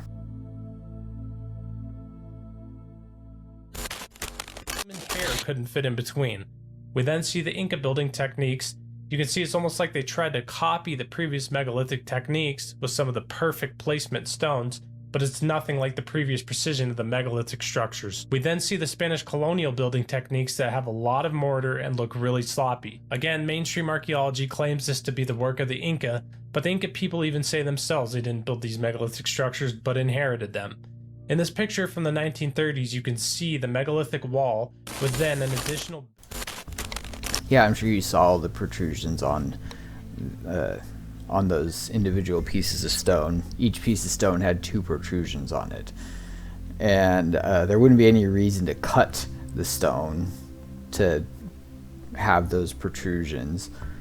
I would wager that they're artifacts left over from injecting the medium into a mold, however they mix this stone up or melt it and then reshape it into a mold. Now, why they choose the shapes that they do, I have no idea, but you can't, nobody can argue that it doesn't hold up. It doesn't hold up to the test of time. And as you can see here, a primitive culture is not going to be able to cut, move, and put these stones into place. This would be very, very challenging, even for our ability in our modern day. We might be able to do it. I'm not exactly certain, but it would have to be looked at by quite a number of engineers to see if it was even recreating something like this could be possible. An additional building around it in the classic Inca style, indicating that they found the structures when they moved into the region and then built off and around it. After all, why would they move from the incredibly safe and strong megalithic building style to the technique of just stacking stones? This picture shows a clear difference between fallen angel understanding, techniques, or technology, and the building of ancient people living during that period. Just north of Cusco is a site called Ollantay Tambo. This site has what, interestingly enough, looks like a staircase for giants. We also see many structures there that were clearly built by Incan people, but at the top of the giant staircase, we see what's called the Temple of the Sun, which is a megalithic structure comprised. Alright, so you see, again, there's those couple of protrusions that each stone has. And if they're pouring it into a mold or injecting it into a mold, that would be much more feasible than carrying these gigantic slabs, cutting them into shape, and then placing them on there. Because you could place an empty mold. You would just need a gigantic machine that would heat and melt the rock into a liquid medium, and then just have that injected into the mold. And then when you take the pull the mold off, it's already into place, and the material that they use to the mold probably just deteriorates or something like that. I don't know. It doesn't leave anything left. You just have these rocks, pre-shaped rocks, and why they chose the shapes they did, I don't know. Who's to say? All we know is that you can't argue with the stability of it, because they've survived eons.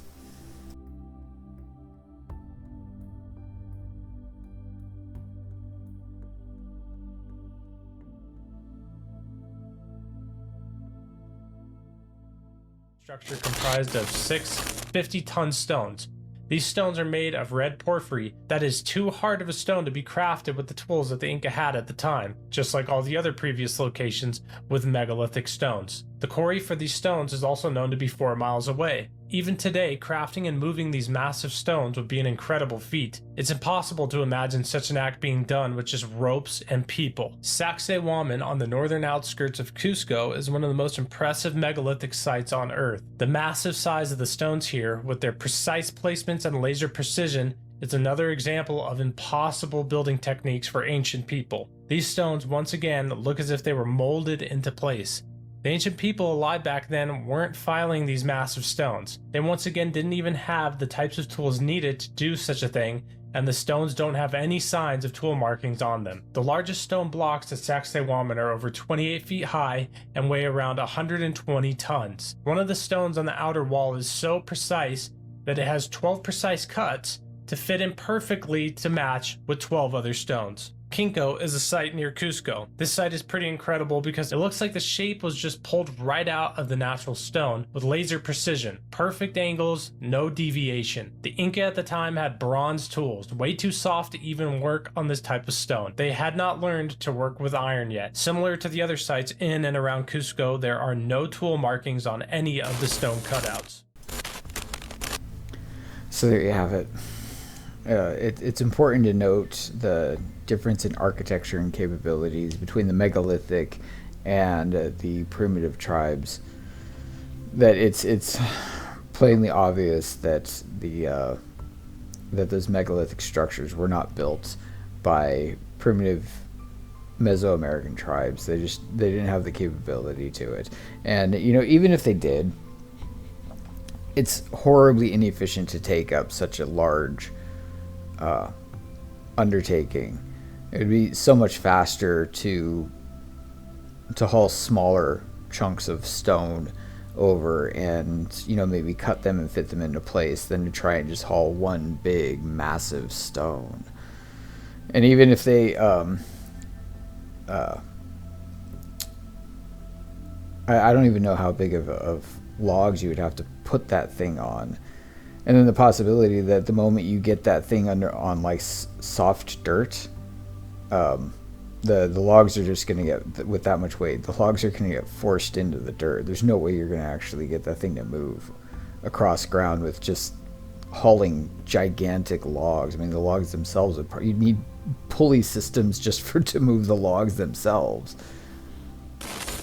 Later. How is it that the oldest megalithic sites on Earth have the largest stones ever used in building? You would expect many ancient failed attempts and evidence of this all around, but that's not what we see. What we see is somehow the first massive building projects were done with laser precision and massive stones. Around the same time period, all throughout the Earth is the report of giants, massive mighty men with 6 fingers and 6 toes living amongst the ancient people on almost every continent in almost every culture.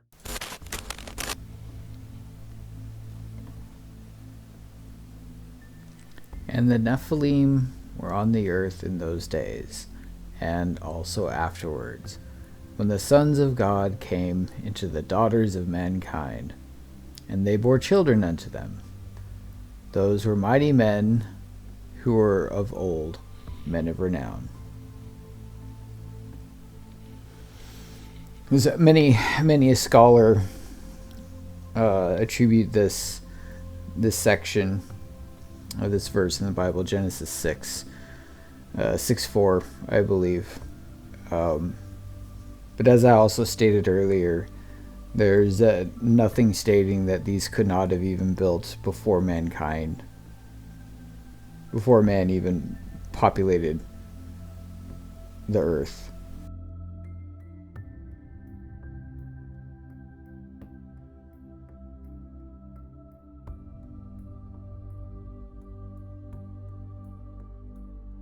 History. Not far from Cusco, Peru is Tiwanaku, which has incredible megaliths as well. Peru also holds the Nazca lines, which are images that are only seen clearly from the sky, tying these entities to their ability to be in the air, which for me is one of many reasons to tie them to the current UFO and UAP phenomenon. These entities' ability to be in the air may also explain how they were able to move such massive stones long distances, or even how they were able to move them at all. Time, different cultures worldwide reported giants and have megalithic structures built. This is between groups of people who had no contact with each other.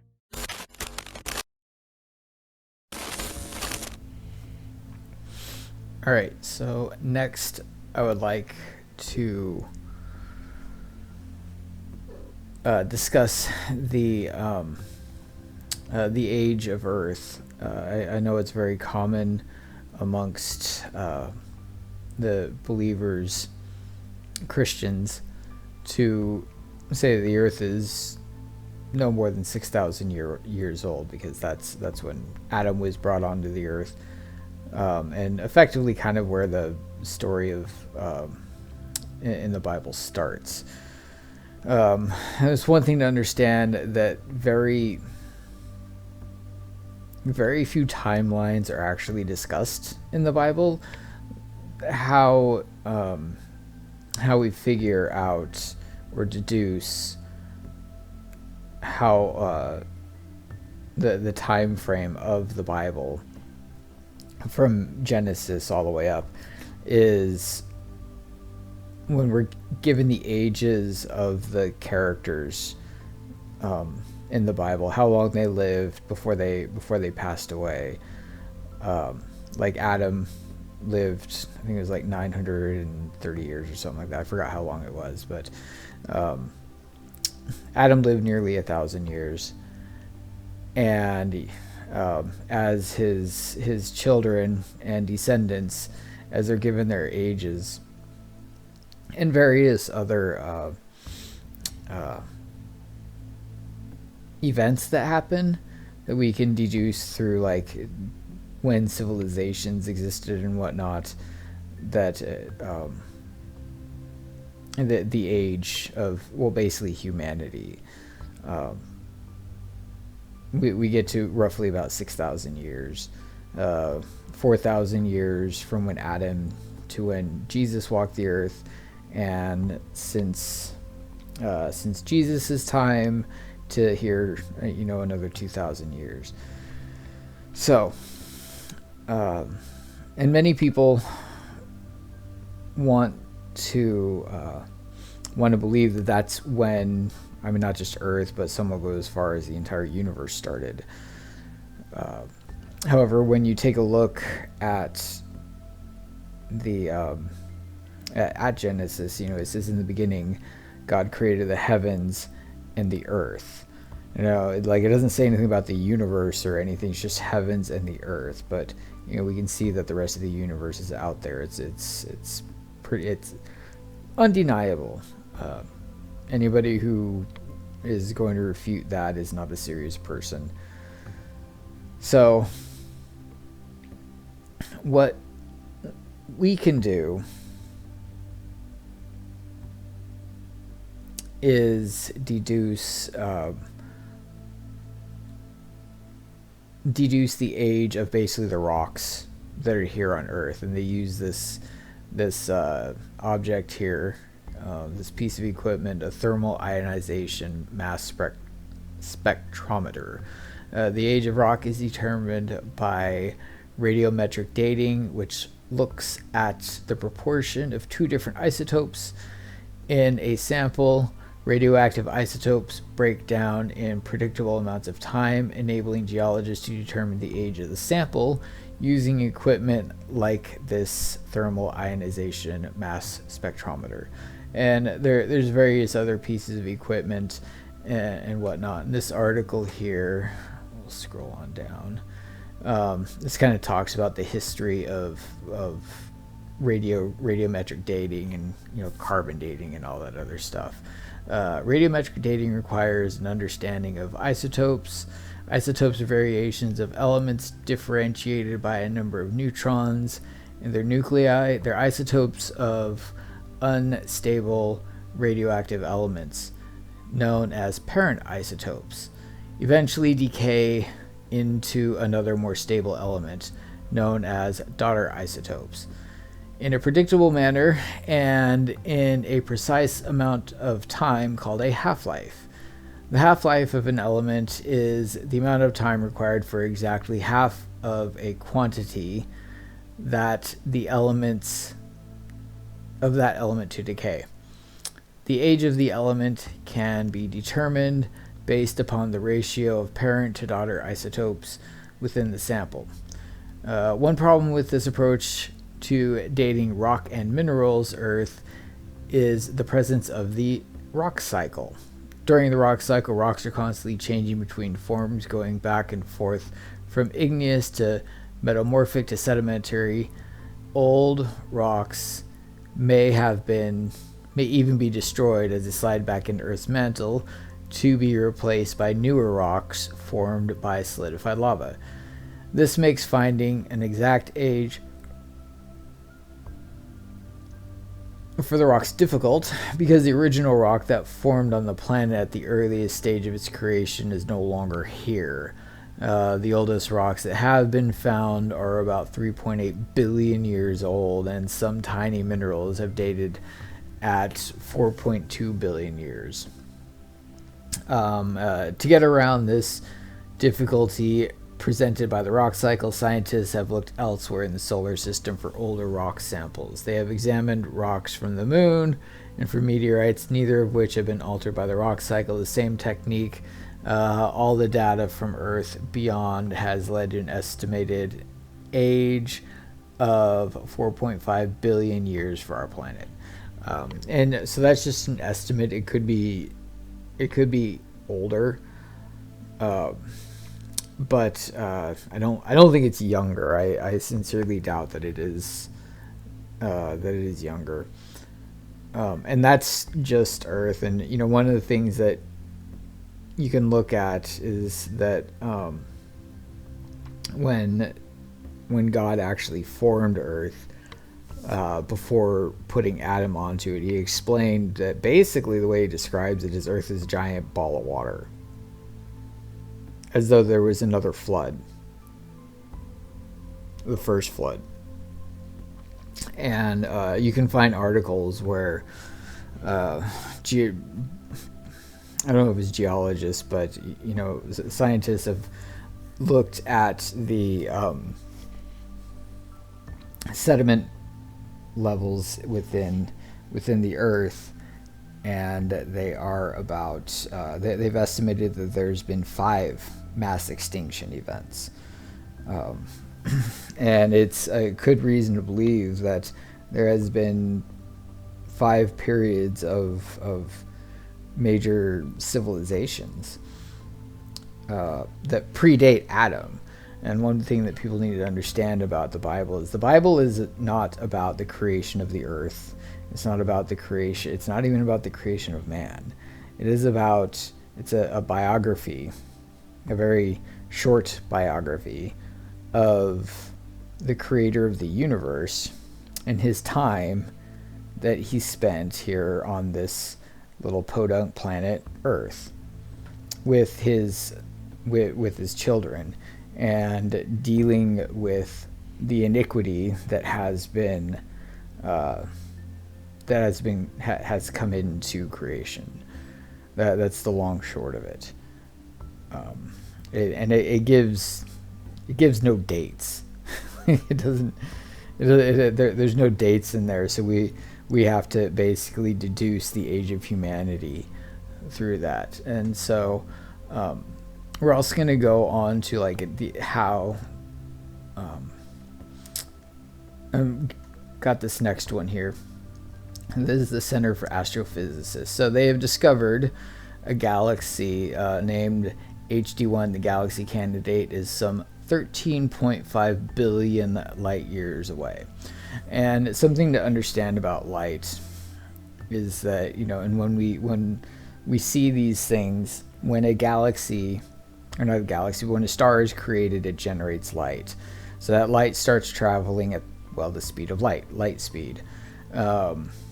And so what we call a light year is how far the distance that a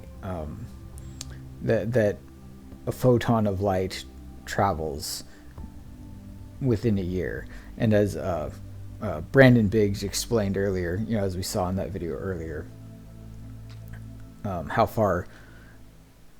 fast light travels. Well, when we cannot see an object until its light reaches Earth. So until that light reaches Earth, we have no way of detecting it. So and now I think there's some other ways. I think like X-rays actually move faster than light. There are some non-photon things that travel faster than light, but I could be wrong on that one. But I do know that gravity, with black holes, gravity can actually pull light faster. It can pull stronger than light can move. That's why you have a black hole. Once you get through the event horizon,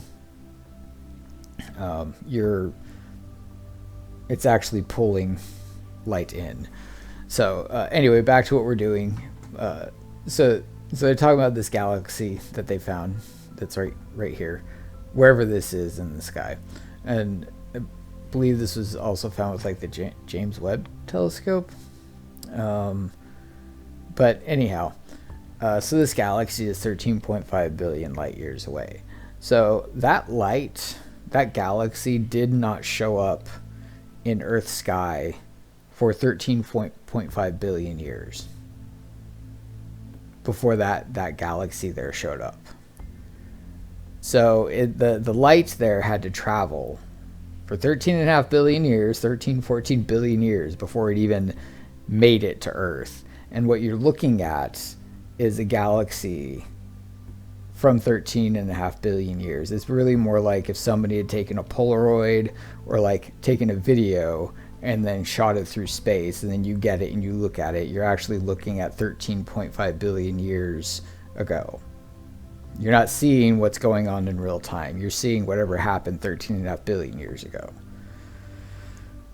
So just to give it an idea on the age of creation, that as and we don't know exactly how God built this, before he started allowing his angels to start working in it, start attending, partaking in this world of darkness, the world of the atom, as opposed to the world of light, the kingdom of light. So because as he creates stars, the light from those stars has to basically fill the galaxy or fill the universe in order for anything to be illuminated. Before you can see all this, all of these stars that you see here, that light has to make it to Earth before you can even see it. So millions, if it's a million light years away, well, it's going to take a million years before it even shows up in Earth's sky. So, when we've got things that are 13 billion years out and we're seeing it, well, that light's been traveling for 13 billion years. And we don't know if, God could have started it and then hit run simulation to accelerate it, or, he's God. He could just create it in the state of advanced age. But, at that point in time, is it really relevant? It's like it's all the same to us. So that's my info on the age of Earth and the age of creation. We don't exactly know, but what I can tell you is 13.5 billion years is a long time for events to happen, non-cosmic events, like intelligent events. Civilizations will rise and fall, and many of them will probably never even encounter each other until you can find some way to travel that distance faster than the speed of light. You basically have to come up with some sort of like space warping or teleportation or whatever. So that's all I've got on this topic for now. I have assembled a summary because I think we're running like 2.5 hours long here on this, almost 3 hours. So I've got a summary here to bring everything together.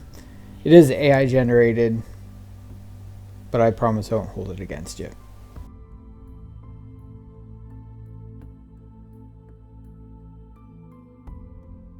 In the beginning, God created the heavens, a universe made of light with beautiful cities. Living in these cities were a race of angels, the sons and daughters of God. One angel, known as Lucifer, was the most beautiful and perfect of all the angels. He would lead his brothers and sisters in heavenly song and worship, and then one day he was no longer satisfied with his position. The day iniquity had found its way into his heart, and Lucifer no longer wanted to be the most perfect of the angels. He wanted to be God himself, to be worshipped and sung of praise. But a kingdom can only have one king. So God made a separate universe, one of darkness, and then filled it with small specks of his light. Many of the angels went with Lucifer to partake in this new world. New species were created, grand cities, laws were made. Lucifer even built temples to the Father in gratitude. However, he truly was the god of this world. But as his iniquity grew, so did his lust for power. Lies and deceit became his methods. Meanwhile, God was dreaming of his own children to partake of this new creation. When Lucifer discovered this, he was filled with fire and rage. One day, he returned to the heavens and played a new and wicked song. This song carried through the heavens and contorted a third of the angels. Yeshua intervened and cast Lucifer and his angels out of heaven and down before the very kings they once ruled over. A war erupted in heaven, Michael and his angels against the dragon and his. Defeated, Lucifer retreated into the belly of hell. While the defiled angels may have been expelled, the war raged on. All of creation groans for the return to peace. It was time for God's children to take the stage and play their role. God's face cast upon the waters of earth, parting them to reveal Eden. Yeshua descended to the garden and formed young Adam.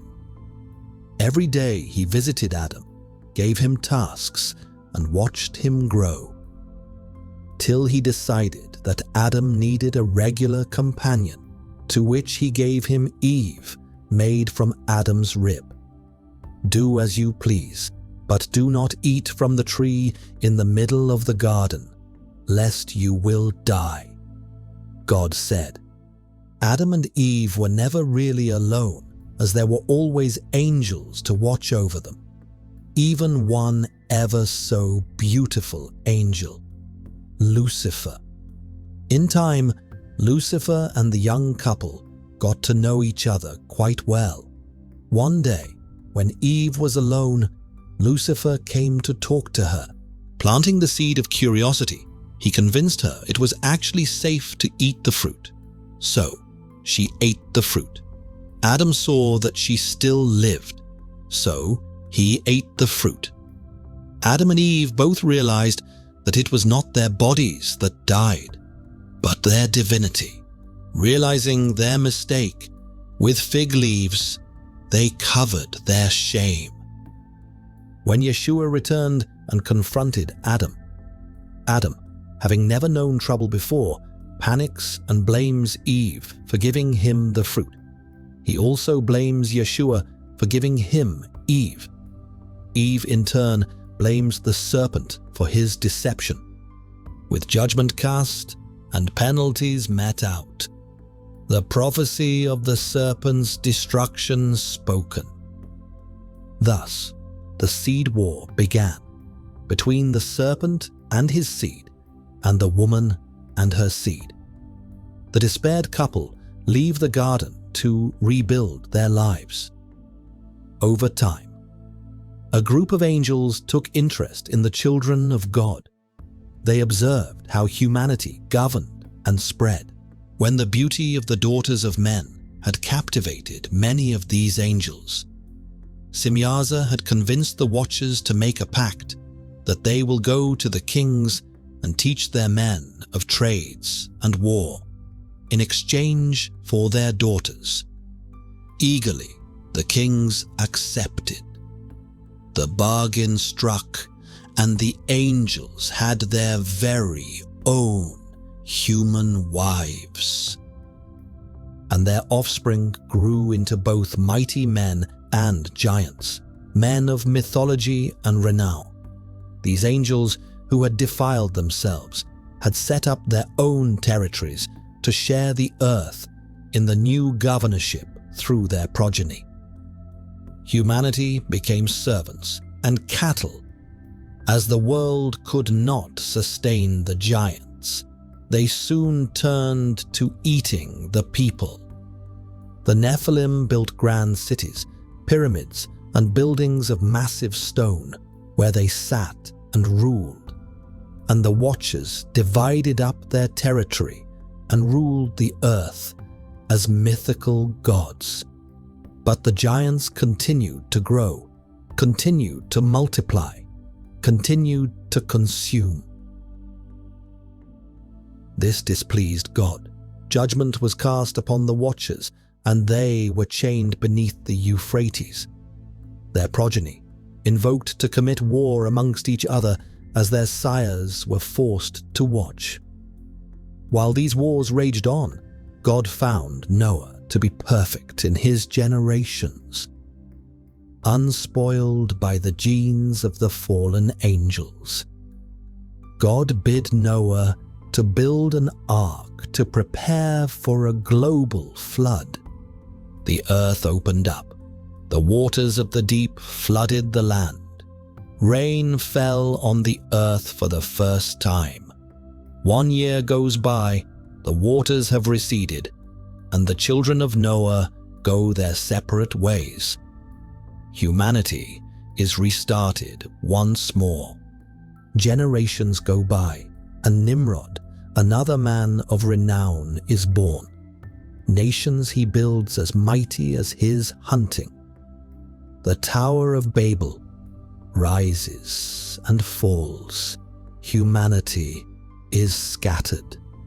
Abraham is born, and God promises to Abraham that his seed will be plentiful for his loyalty and worship. The judgment of 2 towns that had grown of exceedingly wickedness, Sodom and Gomorrah, were destroyed by fire. The days of Moses arrive. Elevated to prominence, he leads the Israelites out of Egypt. For 40 years, they roam the lands, crushing cities of Nephilim and worshippers of the derelict angels, finally settling into the promised land of Israel. Moses appoints his successor, Joshua, before passing away. Lucifer is defeated by Michael in a bid to claim Moses' body. Solomon is elevated to kingship and granted great wisdom and the Ring of Solomon. He uses the power of the ring to build a temple with the labor of enslaved demons. Succumbing to his lust, he partakes in marriage rituals of pagan gods, thus causing God's spirit to depart from him and his kingdom to crumble. Kingdoms continue to rise and fall, till one day Jesus is born in Bethlehem to his new mother, Mary. The young boy spent his youth teaching people about his father. Upon his return as a man, Jesus continued his teachings as well as healing, deliverance, and resurrections. The religious authorities denied his godhood and demanded his crucifixion. When Jesus had died on his cross, descended into the depths of hell, he claims the keys to death before returning to earth. At his resurrection, he proclaims his triumph over death and the law, giving birth to the path of salvation, giving birth to the path of inheritance. For when the day of God's judgment and wrath are poured on the earth, and the war with Lucifer is put down, will God's children take their inheritance as the body of Christ and the new co-rulers of this world.